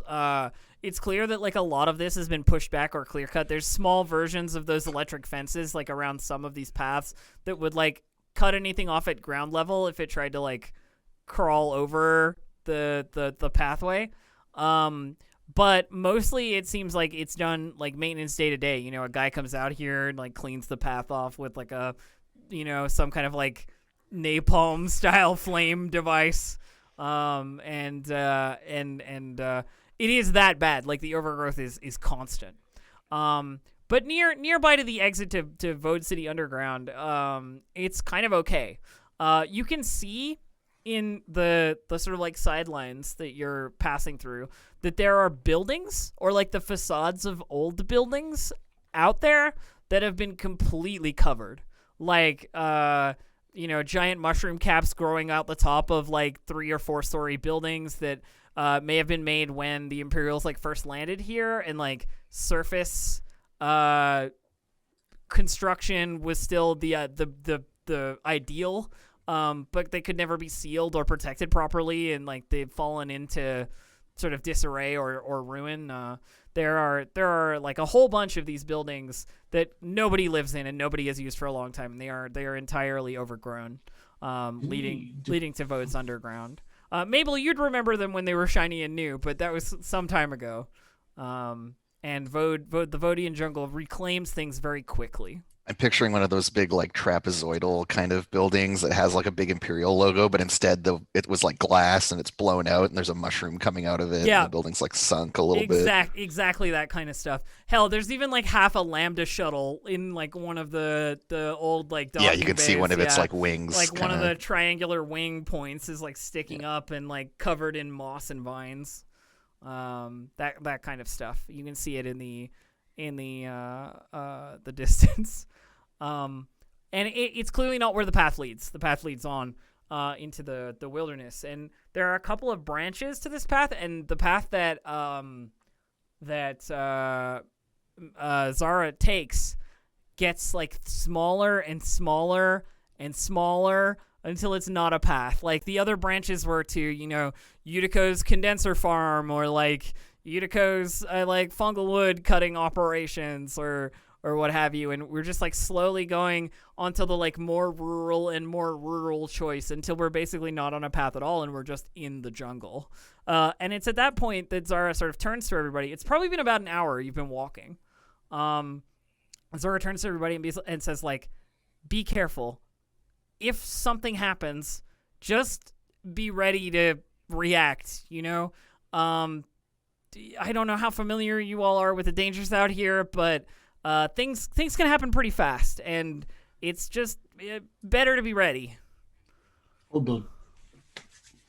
Reach into my jacket pocket. Uh-huh. Pull out like 3 little they kind of look like almost glow sticks, but they got a twisty thing at the top. Hand them out to everybody. Like, if you twist this, the gas coming out makes a loud, shrill noise. I call it a signal whistler. I like it. I've just got to do it. Every campaign is very important. Signal whistles, yep. So Zara sort of nods as you hand it out, like, it's a good idea. You get lost, you're on your own. It's going to be difficult. Zyle, could you give me a survival check, please? Sure. Let me just make sure that I have the correct difficulty set for you. Thank you. I don't exactly have super high survival roll, but we will make it work. Yeah, hit it up. Okay. So you can tell you have 2 successes and 3 threats. So threats are things I can leverage against you, basically. Right. circumstantially, but you succeed on what you need to be doing, which is finding the way to the Force Ruins. Like, Zara can lead you, so it wasn't as difficult as it could have been. But having somebody else who knows the land a little bit as well is super helpful. Right. So you get 2 successes, so you succeed. And you can tell that there has been some like passage through here, and that people have been like walking and groups have been led through here. There's disruption in the undergrowth, and like not obvious boot prints, but obvious enough to you that that there has been like passage through here. You can even note that like Zara has been through here recently at a clip. You know what I mean? You can kind of tell that there's been like fast movement back this way. So you can see where you need to be going. And stepping off the like seriously curated trails and heading into the jungle itself to go to these ruins, you find yourself surrounded by like wilderness, like a deep uncurated forest of various strange fungal growths and mushrooms and so forth. And one of the things you see quite a lot of are small little frogs that live in the jungle that look transparent and of various colors. So some of them are like red transparent, some of them are yellow transparent, some of them are green transparent. And they're just like these kind of like gross mucusy looking transparent frog creatures that are sort of watching you or hopping away if you're about to like step on them or what have you. But there's like a fair number of them that seem like attracted to your presence a little bit as you're going through. I think Zyle takes just a brief moment internally to appreciate the beauty of this place and how different and wonderful it is compared to where they came from. It is definitely wholly unique compared to the Chiss homeworlds, which are winter. They are cold, they are snowy, they are inhospitable. From what I remember of my Chiss Ascendancy reading anyway, they are like Arctic worlds. So this is like an entirely different thing, for sure. It's nice to experience something that's threatening in a wholly different way. Zara like nervous laughs and goes, "Yeah, threatening, definitely. Oh yeah, can be part of it. It's my first time on an adventure. But don't mind the slime slippers. They're not gonna cause you any problem. Just don't step on them. How do they taste? How do they taste? Can't say I've ever had the opportunity to. Well, actually, no. I think Stack has made a couple of dishes with slime slippers. They're kind of jelly-ish. I don't think they really have much of an internal consistency, but I'd cook it first. Yeah. The just like little back and forth. Stack, by the way, being an NPC you'd recognize as the name of the Gordon Ramsay-style lizard man chef from Madame Hirani's. But so you keep making your way through the jungle, and I have a rollable table. I have another rollable table from our wonderful community. Of course. For Vodian Wilderness Encounters. I'm gonna. I don't like that. I'm gonna roll on my Vodian Wilderness Encounters. It's a D12 table. This is all going exactly according to plan. Because nothing is wrong. Everything's fine. Because Zyle succeeded on their survival check. You guys will know this threat ahead of time if it's very dangerous. You know what I mean? Like, right. You will see signs of it. But otherwise, I really hope 3 is not the rancors that were alluded to. No, that actually, would be. So, basically, what happens is as you're progressing, Zara sort of says, "Don't worry, everything's gonna be okay." And at that point, you're like, you sort of wonder what she means by that. Like, there isn't anything like really bad happening, but the fog around you, which is already obscuring your vision to like a fair distance, it's like a very thick morning gray fog that already exists. Thickens to the point where you can see like an inch in front of your face and maybe nothing else. You know, it is dense and soupy, and like if you weren't wearing the rebreathers, you'd be in big trouble in terms of the like amount of this you'd be getting into your lungs. Oh, it's a good thing you brought me along. I'm prepared. I put on my little goggles so I can see better. So you get 'Cause I paid a lot of money yeah, for those. you get a little bit more distance on your vision for sure. So like the way that distance works in Empire at War, or not Empire at War, Age of the Empire. Just let me take a step back and talk mechanics for a second. The way that distance works is there are bands of like range. So it goes all the way from extreme to engaged. So extreme, long, medium, short, engaged is like the bands of distance. Each one of those would take a quote-unquote like maneuver action, a move action, to change between. So like moving from short to medium to something would be a maneuver. Moving from medium to long would be a maneuver, so on. Unless you have specific talents that make it possible to do it faster. But basically, like, that's how it works in terms of like engagement, in terms of distance. Most of you can only see what you would be engaged with, like melee range vision. Omni can see at medium range, so quite a lot further out. And Zara doesn't seem to have any problems at all with this fog. Like, she is moving as if she can see just as well as she could before.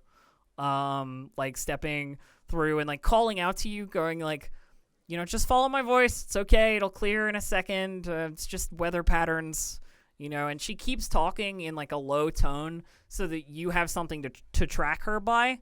And you can feel, because you can't see very well, you can feel a lot more of the like ground under your feet and the like feeling of like moving through this wilderness, the uneven terrain like underneath you, and like taking careful steps or what have you. Or is like, does anybody like have any reaction to this like obscuring, or is it sort of just like a passing thing?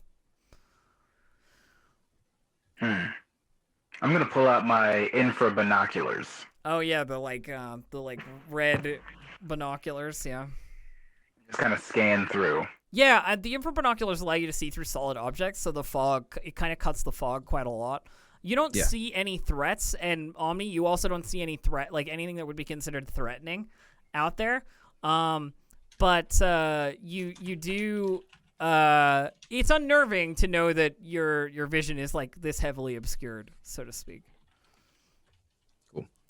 Is it nice damp on my skin, or is it drying damp? It's humid. It's humid, warm, damp. So the difference between the outside and the inside, in terms of, I didn't mention this in Vode City, but like the Vode City underground is heavily air conditioned, in terms of like the fungus thrives in warm damp, so the inside is a little like cold dry, you know what I mean, to try and like cut back on possible growth past the airlocks. But so it's definitely a different sort of sensation, like a sweaty, like your hair is always kind of wet if you have hair, like situation. Something Mabel would be aware of is like, this is the kind of environment that would like Rust would truly thrive in, you know. But anyway, so you make your way through the fog, and it does clear eventually. There's this clearing, and you can see ahead of you a gigantic tree stump. Like, it looks like it must be the base of a massive mushroom that has been like sheared off at the top. And down from it is this like water or like clear liquid, at least, that is like pouring out of the top of it. And around the stump there is like a growth of mushrooms that would lead you like up it, you know, if you like followed them like steps. And I have art for this. Welcome to the Forest Ruins, nerds. Yeah. Isn't that cool? I love cool. this place so much. Let me have the environment artist link again. Holy shit, this is so cool. Delaney Janisi is awesome. I'm hoping to commission them for the character art too, just as an aside. Once I have everybody's descriptions. Oh, this is so cool. And so these are the aforementioned Forest Ruins. You can't see the ruins from the bottom. It's like a giant structure, like a massive tree stump, so to speak, or mushroom stump, I suppose. But Zara sort of stops you and goes, "We weren't up there when all this happened. I'm I'll take you up there if you want, but they were just somewhere just around here." And she like walks to nearby the base of like where you would head up, to visit these ruins. There's this constant noise of like waterfall, this constant stream of liquid that's like coming down as if it's being generated from below somehow in the stump, and it sort of pools around the bottom. But so she leads you to a clearing where there's clearly been like a pressurized system, and you'd know this, Zyle, because you have a good survival check that I'm not going to make you re-roll for another thing. Like success leads into success. That there's clearly been like a pressurized system. One of Vode's other weather systems is that a pressurized air system would push all the fog out of a place and like clear the area of like visibility issues. Like the kind of pressure that would make your ears pop and like be uncomfortable is like a force downwards, you know what I mean? But there are certain predators that come with those pressure systems, because once things are revealed, they can attack whatever's been, pushed to the ground by the pressure or like otherwise inconvenienced by it. So it's a thing that most people want to avoid, and that's clearly happened here. And she leads you to this sort of like fallen mushroom stalk, and she was like, "I told them to hide back there, and when I came back for them, they were gone."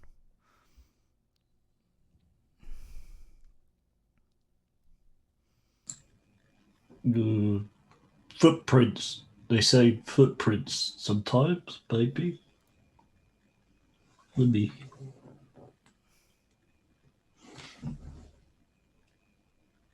I thought you were the survival one.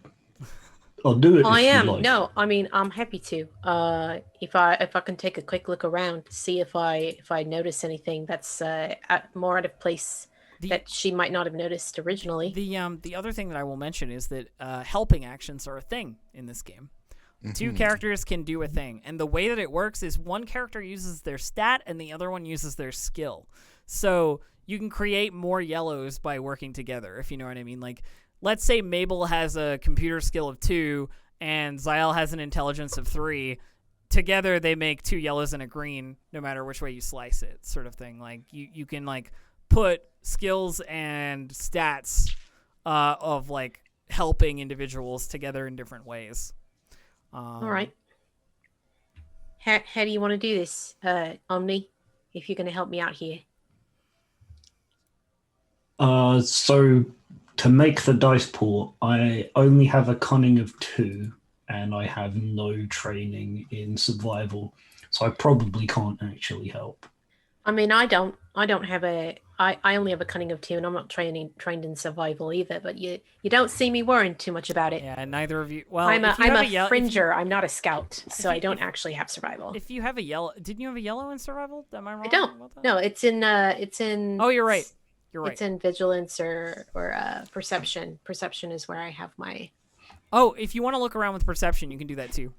Cool. Then I will use my perception. So I'm trained in perception. Okay. Let's go with that and see how the dice pool is set. You're good to go. A failure, unfortunately. We love to see it, except we don't. It is very odd to you, that the trail is as cold as it is. Like, if the kids were here, and you're pretty sure they were, because like the marks of where they were crouched down, like hiding, are fairly obvious, but their tracks are just like not easy to follow, not really present. They clearly like moved a short distance away from here and then just like disappeared. You know what I mean? Like, they practically off the face of the earth. Well, this certainly is a bit of a pickle. Zara sort of leans over and goes like, did you find anything? It's really odd. I walked over here, there are footprints that kind of lead up to this point, and then suddenly it's as if they were swallowed up by the earth or something. Nothing, like they left no trace behind. What you're making motions with your hands, but you're not using the mouth to create words. What if something picked them up and scooped them into the sky? Like what? Don't know about the ecology of the planet. Zara kind of goes like, I can't think of the shrikes aren't big enough to have scooped them up. Certainly, maybe Driftfang, but that's a long stretch. She looks at you like it's weird that you don't know what Driftfang, and she goes, Driftfang, the largest blimp shark anyone's ever seen, several times larger than any other blimp shark. Oh, I didn't think we were talking about mythical creatures. Yeah, well, that's what I'm saying. It'd be weird if we said that was the cause. Does anybody have another skill they want to apply to this? Like, give another try on anything, like survival or, like. I have. It's a lower skill for me, but I'm willing to try survival. I'd like to give somebody else a roll. But yeah, no, you're cool. You're cool. Mabel has no relevant skills for this whole situation. That's unfortunate. Yeah. What about our bounty hunter? Well, I like my skill. I have perception. So I don't know if we want to make another perception roll. You can do another perception roll if you want. Okay, let's try it. Can you roll untrained skills? Oh, sorry.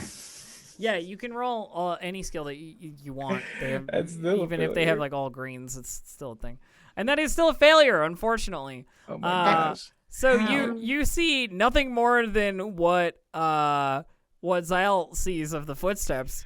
But you do have quite a lot of advantage, which you could use to position yourself narratively in like a noticing something important kind of a situation. And we're allowed to help each other, right? You are, yeah, and you can add blue dice, like boost dice, by helping as well. Like if you don't have relevant helping skills. If we're talking about a legendary creature, I have 3 int, so I could roll something like Xenology. Yeah, if you want to, for sure.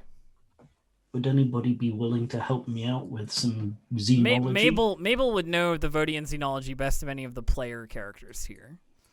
Yeah, I don't have the skill trained, but I would. But you can add a boost die. If I can help out, then I'll help out. Yeah. Yeah, hang on. Let me change the dice pool just briefly. All right, I've added a boost die. Go. Okay. Still not a success. Because the success and failure are canceled out in the dice rolls, and it's just a threat roll. So it's at this point that Zara sort of like, while Omni is thinking it over, you know what I mean? Zara sort of like, they must be somewhere, and she like walks over to where the trail is like led, and disappears from view. Like there is a brief like, and then a falling noise and like a very bad leg breaking sound as she like just disappears from view. Well, I didn't get my boost die. I think that explains I thought I put it in. Was I supposed to click somewhere else? I just clicked next to the skill. No, it should have worked. Here, let me try and roll a boost die extra for you, just so we. Nope, doesn't help. It provides some advantages, but Mabel, I think we've got a tour guide down. Sounded like a nasty break. You can hear a slight moaning noise. Yeah, but and you so can't, Mabel will like can't see. You can't very carefully approach the moaning noise. Yeah. And she like stoops down very low. So looking down at the ground, you can see that the veil of the sort of like mycelium carpet that has been kind of broken by someone stepping in the wrong place. And looking down, you can see a dark nothing down there. You know what I mean? Like a hole in the ground. Yeah, and so she'll like turn her head back she's got like a hand kind of on the edge of it, feeling it out. It seems there's some kind of crevasse, and that our tour guide has fallen in. Zara calls up to you. She's like, can you hear me? Yeah, we can hear you. How bad is it? Well, good news. And really, really bad news. I think I found them, but also I'm not sure I can get up. Do they appear to be injured at all? She like groans a little as she like shifts position slightly. They look okay, and you can hear like quiet child sounding voices like in the like trying to talk to Zara, or like, you know, one of them is like trying to reassure her quietly, you know, like they've clearly like come to her side wherever they've fallen to. I don't suppose you seem like a pretty sturdy gal. I imagine you can just hop on down and tend to her there, and we can figure out a way to bring her up. Yeah, and so Mabel like stands to her full height and gets a little huffy. Just, oh well, certainly. Let's just throw the doctor down the pit, and I'm sure it'll be fine if I don't shatter my limbs on the ground below. Then I will patch her back together, and we can claw our way back to the surface. I'm sorry, I'm not familiar with the way that you're built. I know some droids tend to be a bit hardier than others. That's all. I'm so sorry if I've My offended. components are very hard to find and are very delicate. And she like goes over and starts poking Omni, being like, "Where do you have some rope?" And she like turns him around and starts going through his bag. There's but yes, the rare. I'm looking at the things I've got, and Kryno, with your 3 advantages, it is narratively possible for you to just say, "I have the thing I need." I have the thing I need. Yeah. So I believe that's how that works. I'm still figuring out the subtleties of advantage in the same way that you are. Cool. But I think with 3, you can narratively say like, "I have the tool that's required," or what have you. It's like a triumph would do the same thing. Got it. Cool. So while you're poking Omni, Kryno's the one who like has rope or like some kind of, you know, like wire we or can just something. use this. Ah, brilliant. Well, I'm not worried about descending, provided that the equipment is available. And she starts like breaking down her kit to get like the stuff she knows she'll need for this job, and like leaves the bulk of it up here because it's a big heavy thing. Yeah, I mean, Mabel is probably the heaviest party member, I think, like in terms of construction. You know, other than Kryno's like armor, maybe like also being quite heavy. But it's not Beskar, so you know, it's not as bad. Learning. I think once you have the rope, you can tie it off and like head down into the darkness if you want to. The groaning from Zara continues. Who goes first? And also importantly, who goes last? I'll go first. wait, I have to go down. All right. Or if you want to stay up, you can.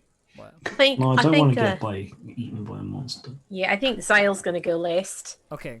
I feel like that makes the most sense. Yeah, so Kryno first to scout it out, and then Zyle last. So you head down, you know, rope sliding down the into the darkness, and you land on solid ground.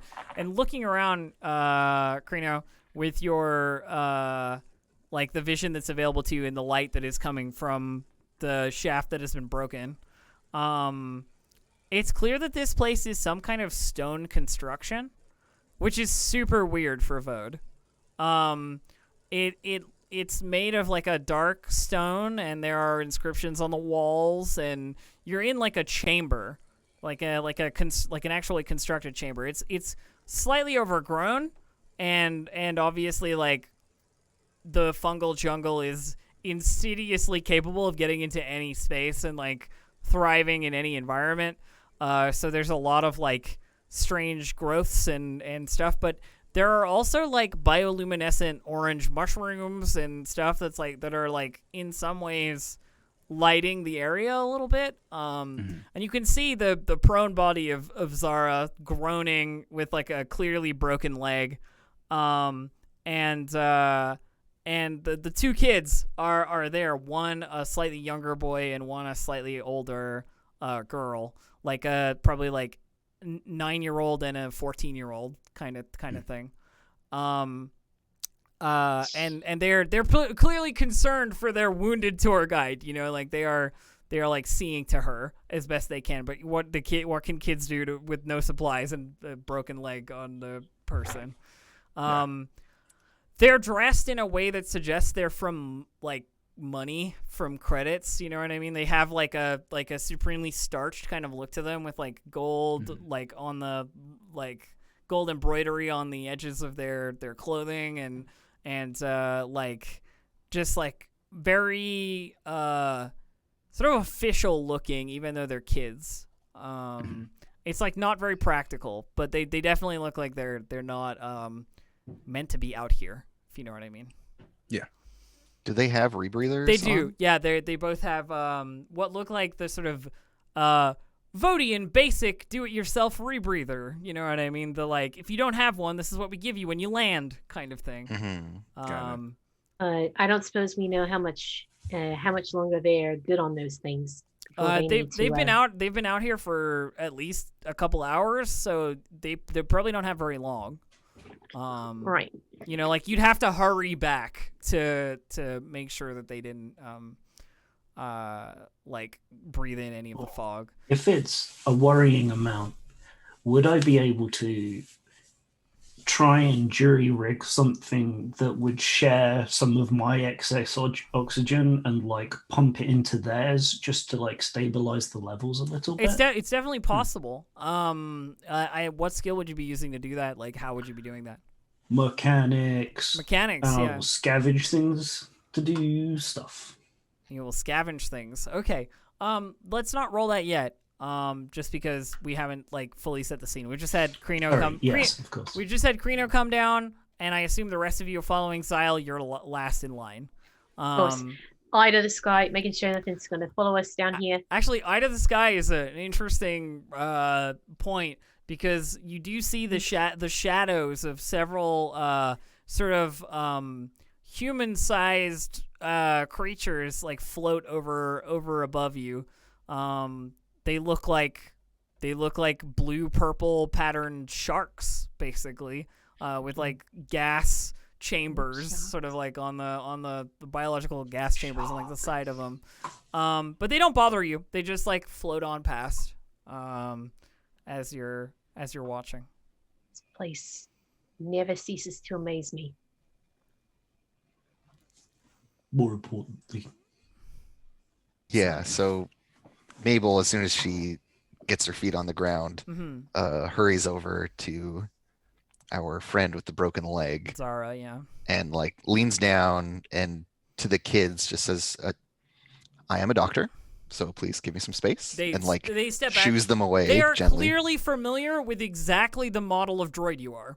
You know what I mean? Like they like step back immediately. They know the protocol. They clearly have not training, but like they've been told what to do in this situation.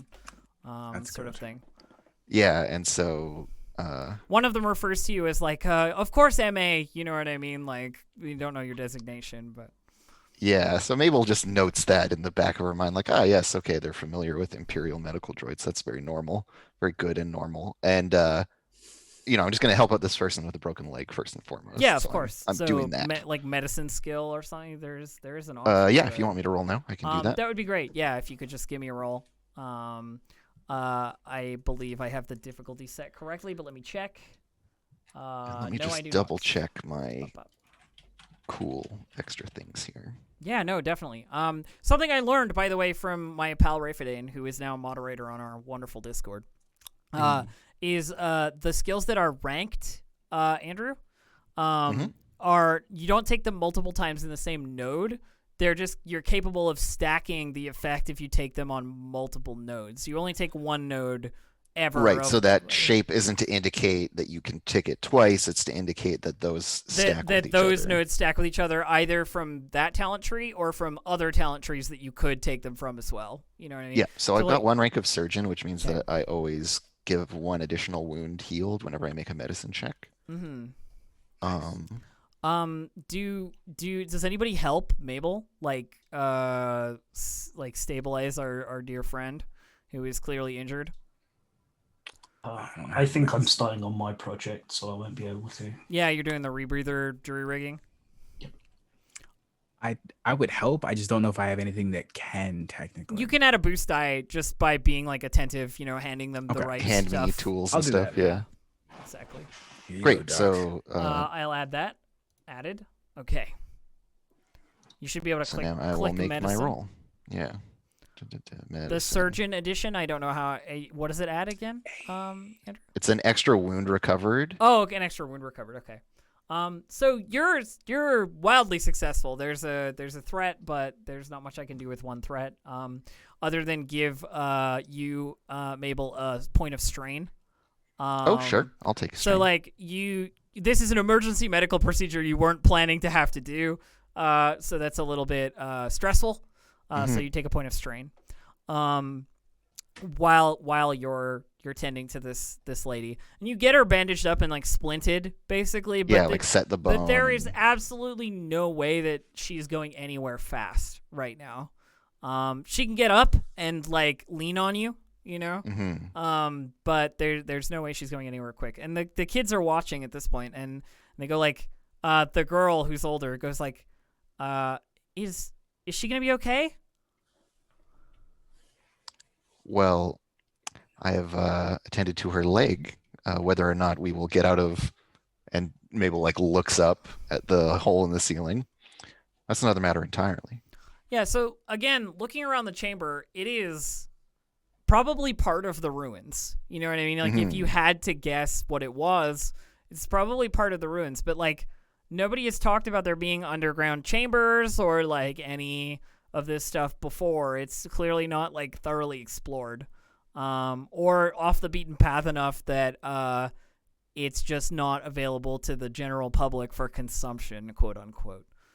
I think that while Mabel has been taking care of Zara, Zyle has probably just spent all of their time looking at all of the structure around them, like not wandering off too far, but like very obviously hungry to like know more about the space that they're in, and kind of poking around like a little bit here and there. So there's text on the walls. They're all about that. Text that you can't possibly understand. Like it's not in Arabesh, which is the like typical Star Wars lettering. It's not in Mandalorian. It's not in any of the like ones that you would recognize as like writing. But it's some kind of text. You can tell from the structure of it. And there are some images to go along with it that look like faded ceremonial images. And looking around, there is a door, like a stone hewn door, sealed and like grown over with a bunch of like bioluminescent mushroom growths that are like keeping it closed. Like you'd have to break through them to open it. But there is more of this ruin. Meet magnet. The little boy seems equally as interested as you. Like he has wandered off now that he knows like Zara's not gonna die, and is looking around in the same way that you are, like this sort of wide-eyed interest in the place that they're in. Don't suppose you've ever been any place like this before, have you? Me? No, never. But there's something about it, right? Something weird. Yeah, kind of, I don't know. I feel like, something irresistible about this place. Everything is kind of alive, you know? Well, in the writing, right? It's like definitely writing, 100% right. I feel like I could read it if I just like stood here and read it some more. Yeah. And he looks over to you and goes like, I'm Dash, by the way. It's nice to meet you, Dash. I'm Zyle. The girl has been much more attentive to the actual problem, which is that you're stuck in a hole, and they have been for some time, and is paying more attention to Mabel and Zara currently. And she said she calls over to the boy like, "Come on, we're gonna get out of here." He's like, "But I don't want to go yet. There's still more of it. I want to look around." And this may be where you want to cut in, Omni, about the rebreather situation. Yeah, I was just probably while everybody's talking, just like tinkering with mine, seeing if I could just like cut something, shove in a valve, like open it slightly, tube it off to somebody else. Yeah, I mean, it'll make your breathing a little less comfortable, but you can cut your own supply with a good mechanics roll for sure. Yeah, absolutely. I don't think Houdini works here. Checks to find or scavenge items, albeit I'm not finding. No, I don't think there's anything to find here. Okay. Since everyone's doing other stuff, I will go by myself. I mean, Krino's helping Mabel, yeah. Right. Yeah. Yeah. Is the dice okay if I roll mechanics? Let me set the dice. Yep, you're good to go. Hey! Hey, 2 successes. Wonderful. So you managed with your fancy mechanical knowledge to without exposing your own self to the fog, like changing the tubing a little bit on the rebreather and funneling some of your supply into canisters that can be used by the empty canisters that can be used by the rebreathers of the 2 kids. And like your supply is lessened, and you might have like a little bit of discomfort. You know what I mean? Like you will gain strain at a faster rate if there is strain to gain. Absolutely. But totally prepared to but do you that. have solved the problem of the kids like not having enough oxygen. You definitely like make a thing that works basically. I did it. Nobody's noticed I'm doing anything because everyone's focused on everything else. So I did it. Oh, okay. Well, when you need some you just hear Dash in the background being like, "Whoa," like looking at the writing or like a picture or something, completely ignoring you. It's fine. So we've got this person's leg splinted up. Yep. We have a rope that leads up out of this hole in the ground. You have like 2 options. One of them is the rope out, back the other way, but somebody will have to carry Zara up there. Zara the whole way. Yeah. Or there's this door that could lead to somewhere else in the temple or whatever, the ruin. But you don't know where it goes and you don't know what's in there or even if it leads to an exit. Yeah, so I think for Mabel, that's a really clear equation of one thing is silly and ridiculous and never going to work, and the other is leaving out the hole in the ceiling. And so she like stands up and just says, well, clearly we need to make some kind of gurney or something and haul this poor soul out of here.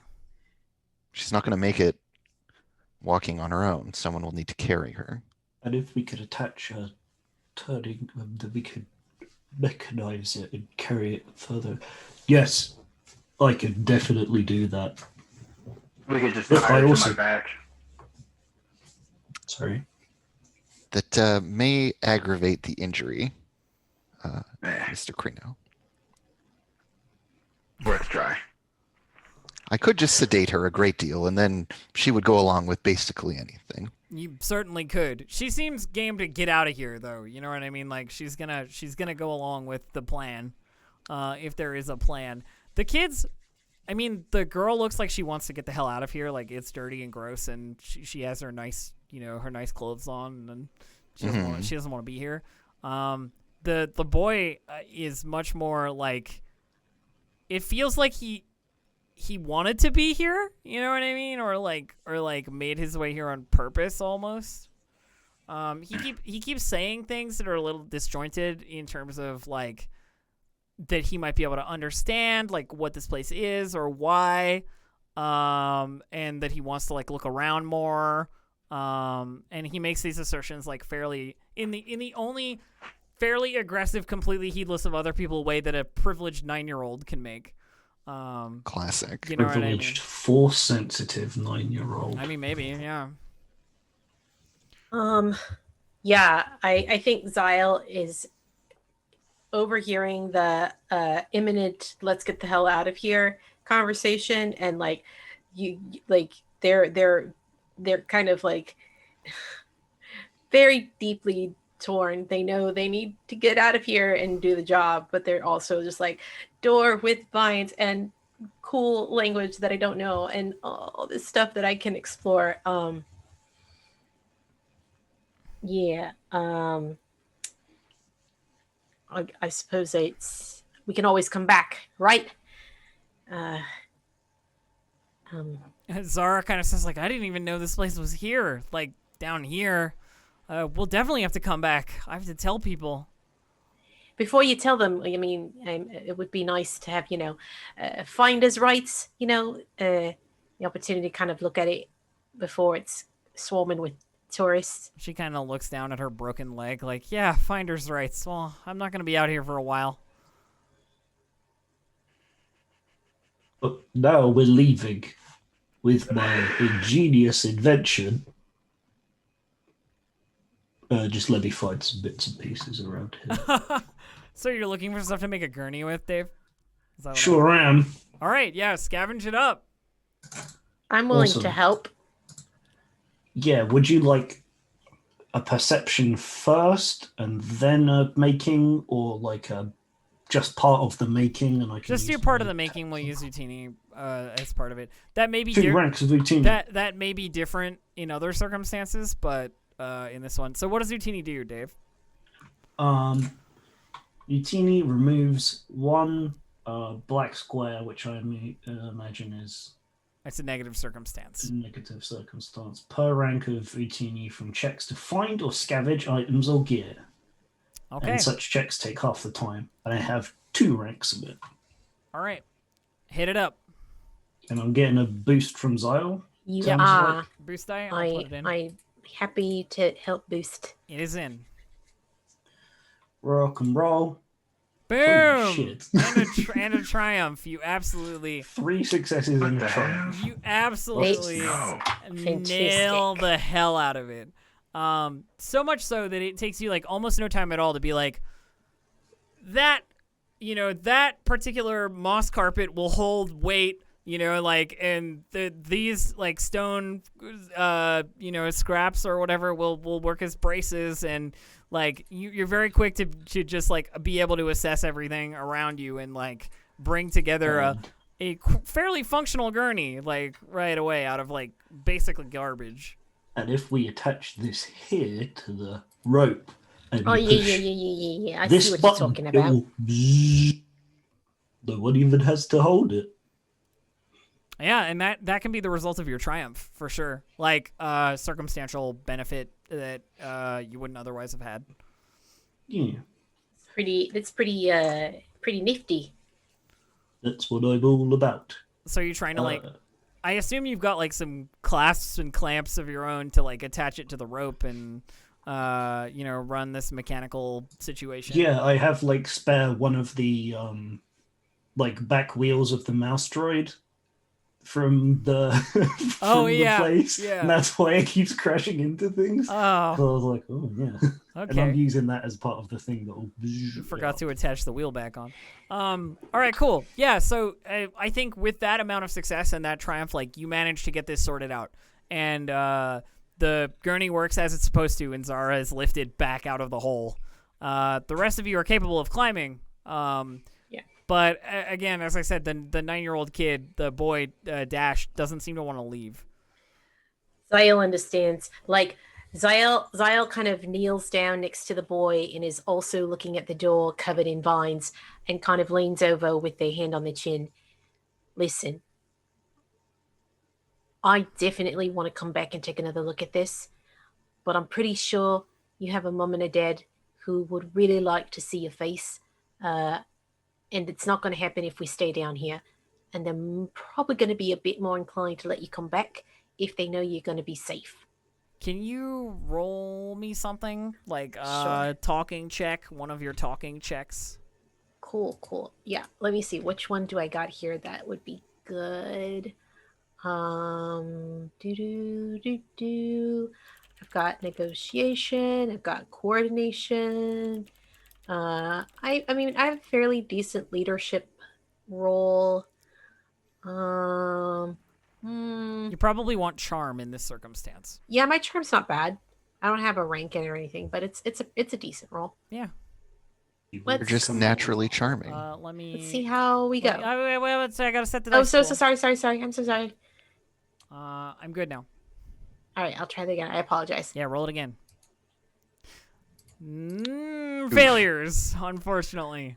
Failures, why do I but suck? advantage. The kid seems to like you. Like he listens to your words and nods along with your words, but then goes like, "Yeah, but if I leave, I won't be able to come back. You know, like you might, but they're not gonna let me come back here."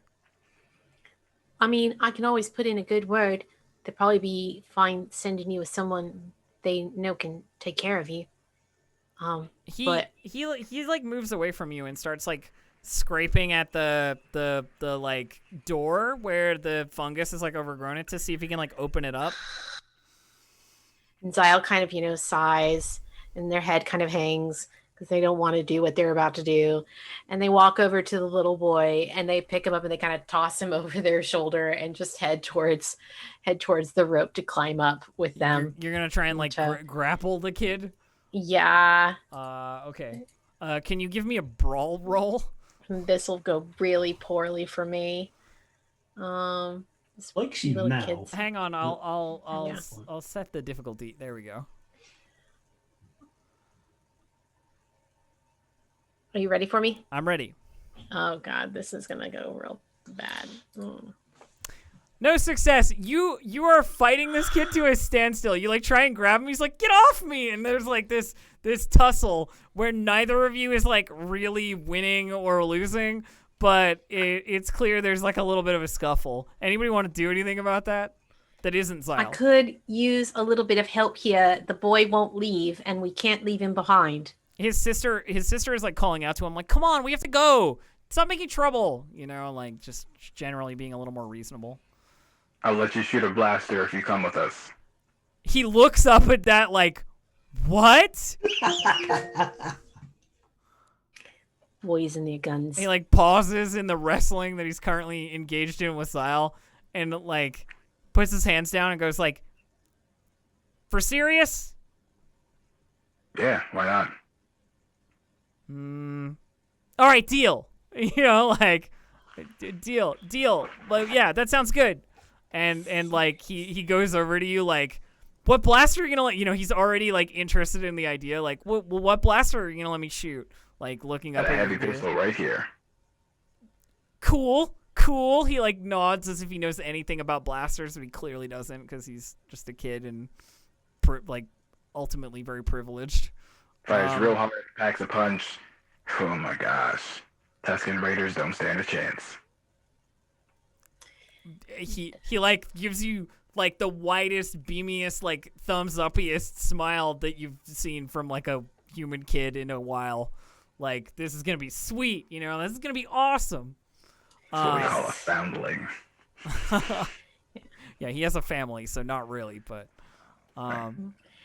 Before Zyle starts to climb up, after everybody else has started to climb up, before that, they just kind of pat the fungus covered door and go, "It'll be big. Don't worry about it. We are not finished yet." yeah, fair enough. And then you head up. I assume everybody is gonna like climb up after Zara is like winched up there. Well, someone has to go up to do the winching, so Well, maybe like yeah. I'll go up first because I am a strong robot, Good call. and then like just hand over hand. her Well, up the thing. Omni made like an automatic winching thing. Oh, Yeah, okay. there's like a little thing, and at the But the top Triumph. you can just push the button, and it'll go. Well, then great. I don't have to do manual labor. Yeah. I prefer that. Yeah, no droid manual labor here. I'm gonna go back, and I'm gonna attach this thing to the turbo lift. Oh baby. Don't mess with the turbo lifts. You'll get in trouble. It's usually not a good idea. So It's not a good narratively, like you idea. all exit the ruin. You head back up to the surface. Those blimp sharks that Xyle saw are long gone. But could somebody give me a vigilance roll? Just whoever wants to. A vigilance roll. I think it's Xyle, actually. Yeah, it's me probably. Yeah. Though I've rolled a lot, so if anybody else wants to take a crack at it, I'm okay with it. Oh no, go ahead. I would rather have a good roll for the don't get ambushed roll. All right. Are you ready for me? I don't think I've rolled I think I've rolled one success this whole game. It's been. You're long overdue. I am ready for you. Here we go. Believe in you. A triumph. So a triumph. Mechanically, a triumph is like a success plus extra. Hallelujah. So a triumph, I have a reference sheet for it. If we go advantage threats, I believe it's in here. A triumph will allow you to like reduce an enemy's check, upgrade an ally's check, or do something vital. Like do something vital is like narratively, wide, and we can talk about what that is. What I will tell you is that as you leave the hole in the ground, you see a figure watching you in the distance in the overgrowth, dressed in a camouflage purple blue of the fungal jungle cape, cloak, with a you see they have some kind of melee weapon in their hand, like a pike or something like that, watching you, and you can see they're wearing some kind of rebreather helmet.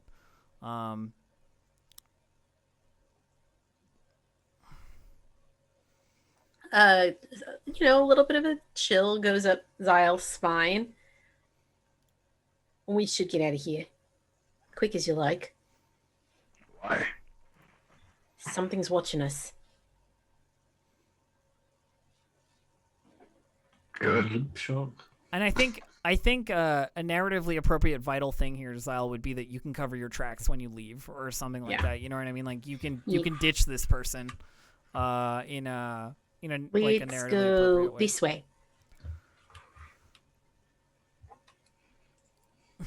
Okay. Yeah, happy to rock Lead and them roll. a little It's like it's a little bit like obviously you're with an injured person and two kids, so it's a little tricky, but you manage to cover your tracks as you head back. And there isn't any trouble along the way because of that triumph. Basically, you don't run into any violent trouble. And you find yourselves back at the Vode City underground entrance, going back through those flamethrower curated paths, and you have the kids with you. And Zara, worse for wear, but still living, also with you. What's your play here? The kids seem to be oh, okay, we made it out. That was a little weird of an adventure, but we're fine, kind of thing. They're not worse for wear. Though, I gave the kid the blaster. Yeah, Dash keeps bugging you about the blaster. Yeah. And on the way, I think Xyle kind of keeps making small attempts to apologize to Dash, but Dash, I imagine Dash, I know kids well enough to know that Dash is I don't give a fuck about your apology. There's a blaster that I get to shoot. I can shoot this. It's whatever. Yeah, and so before you head back inside, he's I get to shoot that now, right? Because I can't shoot it inside. Yep, there you go. Takes the blaster. It's clearly super heavy for him because he's just a kid. Can I help you? Do I have your permission? Yeah. Show me what to do. All right. I'm going to hold their hand so it steadies a little bit. All they have to do is aim at a rock or a tree and then just pull. He does that thing that everybody who shoots a gun does when they don't know how to shoot a gun and closes an eye, you know what I mean? And aims at a rock in the near distance, and there's the ping twang of a blaster bolt firing off that almost knocks him back on his butt, sort of thing. He fires it and there's a clear kickback, even though it's a laser. That's just a Star Wars thing. They have kickback. And he looks kind of shocked and a little bit surprised, but also smiling like, hell yeah, that was awesome, you know, and Nice shot. yeah. Poisoning guns. You think I could be good at this? I think I could be good at this, you know, like. I only have one piece of advice. You never point one of these at someone unless you plan to actually fire. Yeah, well, Yes. I don't have one yet, so I don't need to worry about that, but. True. And he's like, cool. Well, we should go in. You know, like now that he's like done his thing, he's like, as if he's taking charge of the situation as like this little kid. You know, speaking with the Nicely authority of someone who's used to having authority. Right. Yeah, let's go inside. Reunite you with your parents. Oh, sorry. Yeah. So you head back inside, I assume. Each of you goes through, unless there's anything anybody wants to do outside first. Do you want to look at your ship, Omni? Do you want to, like, is there anything anybody wants to do? Nah, I'm gonna go and take a look once we got some credits. You can always, by the way, in my narration, pause if you have something you'd like to, like, expound on or whatever. I am just moving it forward when it feels like it should move forward or might be beneficial to. Okay, so you head back inside. Each of you goes through the decontamination process on the way in, the like of various white disinfectant gas that like kills fungal spores. It smells awful, by the way. It's just like a really like powerful scent to it. And I imagine for Omni, it like is like skin drying a little bit. You know what I mean? It's like not. I was gonna say not I great. didn't want to interrupt. Not great for Mon Calamari skin. But it's necessary, and they won't let you in if you don't do it. So you head through the like Utico checkpoint at the front. And I assume head back to Madame Harani's to like talk to her about the job. Yeah. Cool. Yeah.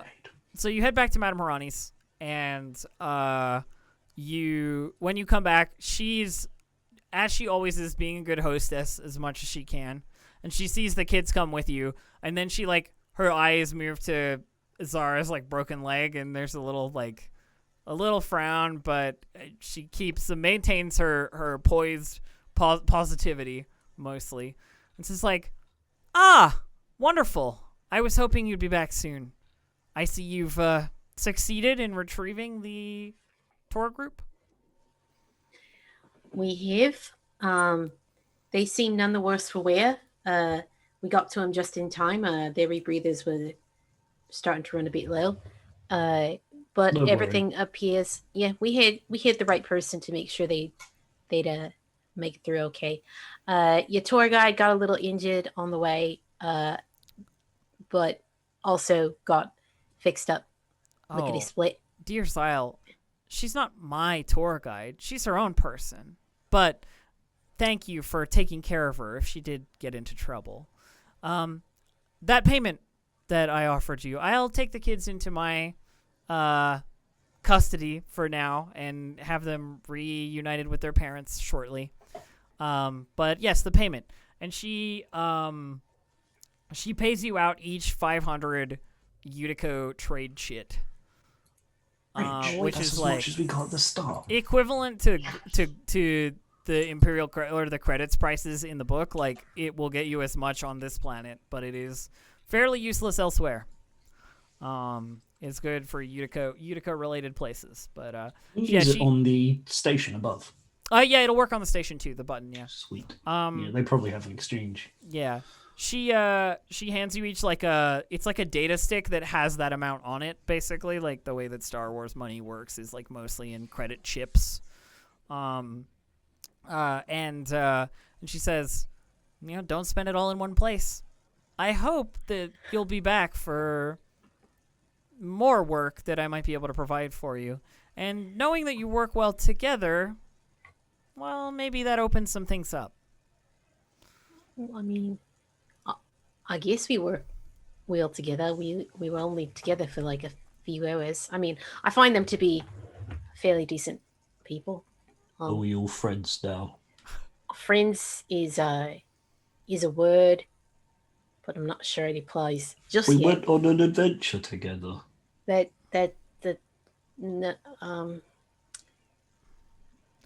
Your automatic sign at your booth, by the way, Omni, is currently flashing the words in bright orange. Spicy Gelagrub kebabs. Stupid thing. Yeah. I think your display needs a little bit of work there, mate. Oh, yeah.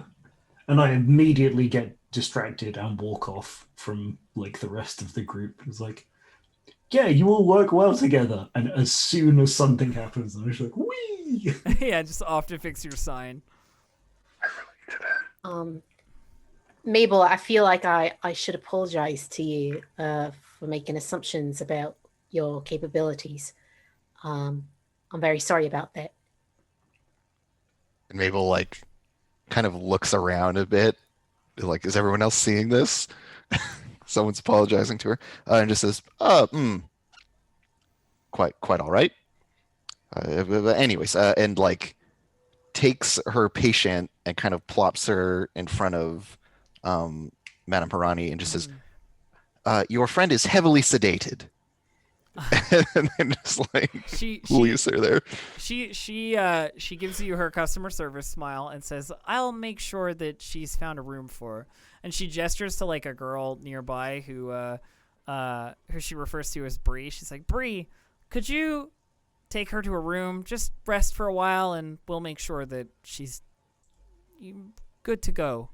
And Bree nods. And Mabel like makes sure that the handoff, is safe. And Bree nods and takes them, and while Bree is taking them, there's a sort of shift in their physiology that like makes them look a little bulkier, a little stronger, as if they're like capable of changing their form.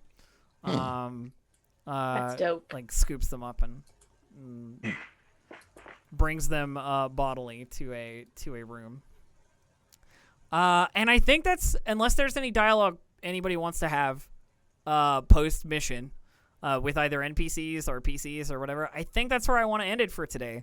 That was my kind of introductory mission as written, so I'm glad it went off. Cool. Let's take the opportunity to do shoutouts and XP. Oh, XP, yeah. You get 5 XP for this session. Incredible. 5 XP. That is a fair point. XP is required. I will give you 5. Just the small drip feed of XP. That's going to go towards. I have no idea yet. No idea. Good. I've already spent my credits though. I mean, you have to find somewhere to spend them first. Oh, general purpose scanner, and I want it now. Yeah, but How many credits was it? 500. 500. Thank you. 500 Utico trade shit, which is credits on this planet, but not very useful elsewhere. So we've got to spend it while we've got it, while we're in the right place to actually use it. As to buying stuff out of the book, we can talk about what you're getting, but I'd love to have a scene of you like buying things from my shopkeep and so forth. So don't just don't just write stuff down and then put it away. We can make it a scene, Definitely figured out what Zyle's whole thing's gonna be.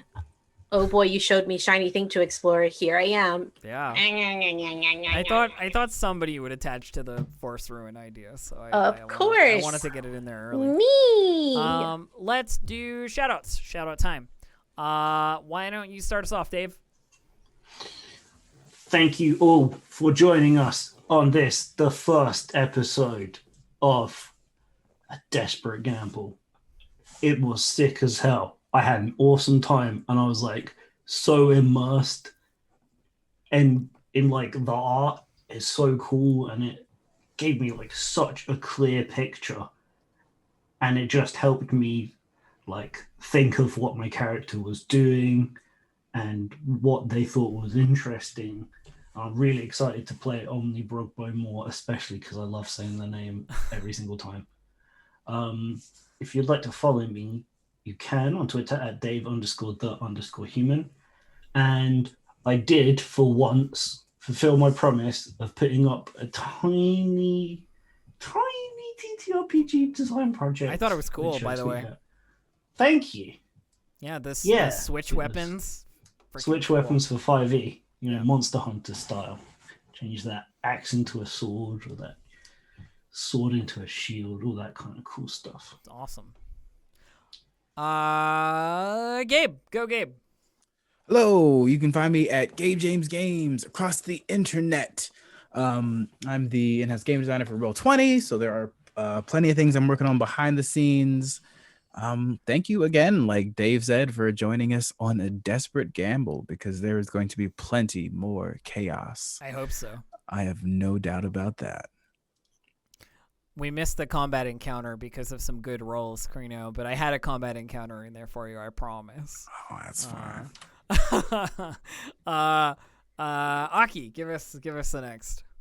Here I am to foil all of your combat opportunities, Krina. I'm Aki. You can find me on Twitter and Instagram at MixGenie in a Bottle. That's MXGINIINABOTTLE. You can find my entire streaming schedule over on my personal Twitch channel, twitch.tv/ShidariAki. That's SHIDAREAKI.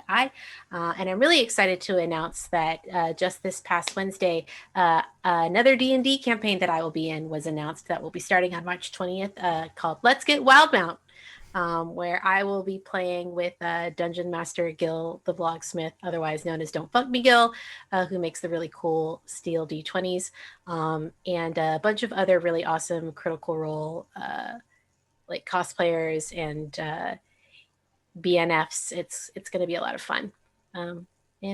Yeah, I'm gonna play a character. I'm actually playing the character in that campaign that I like, the very first D&D character I played when I first started getting back into it. So it's gonna be a lot of fun to go back to them. Yeah. And last but not least, of course, Andrew, please. That's me. You can follow me on Twitter at Commuting Crow.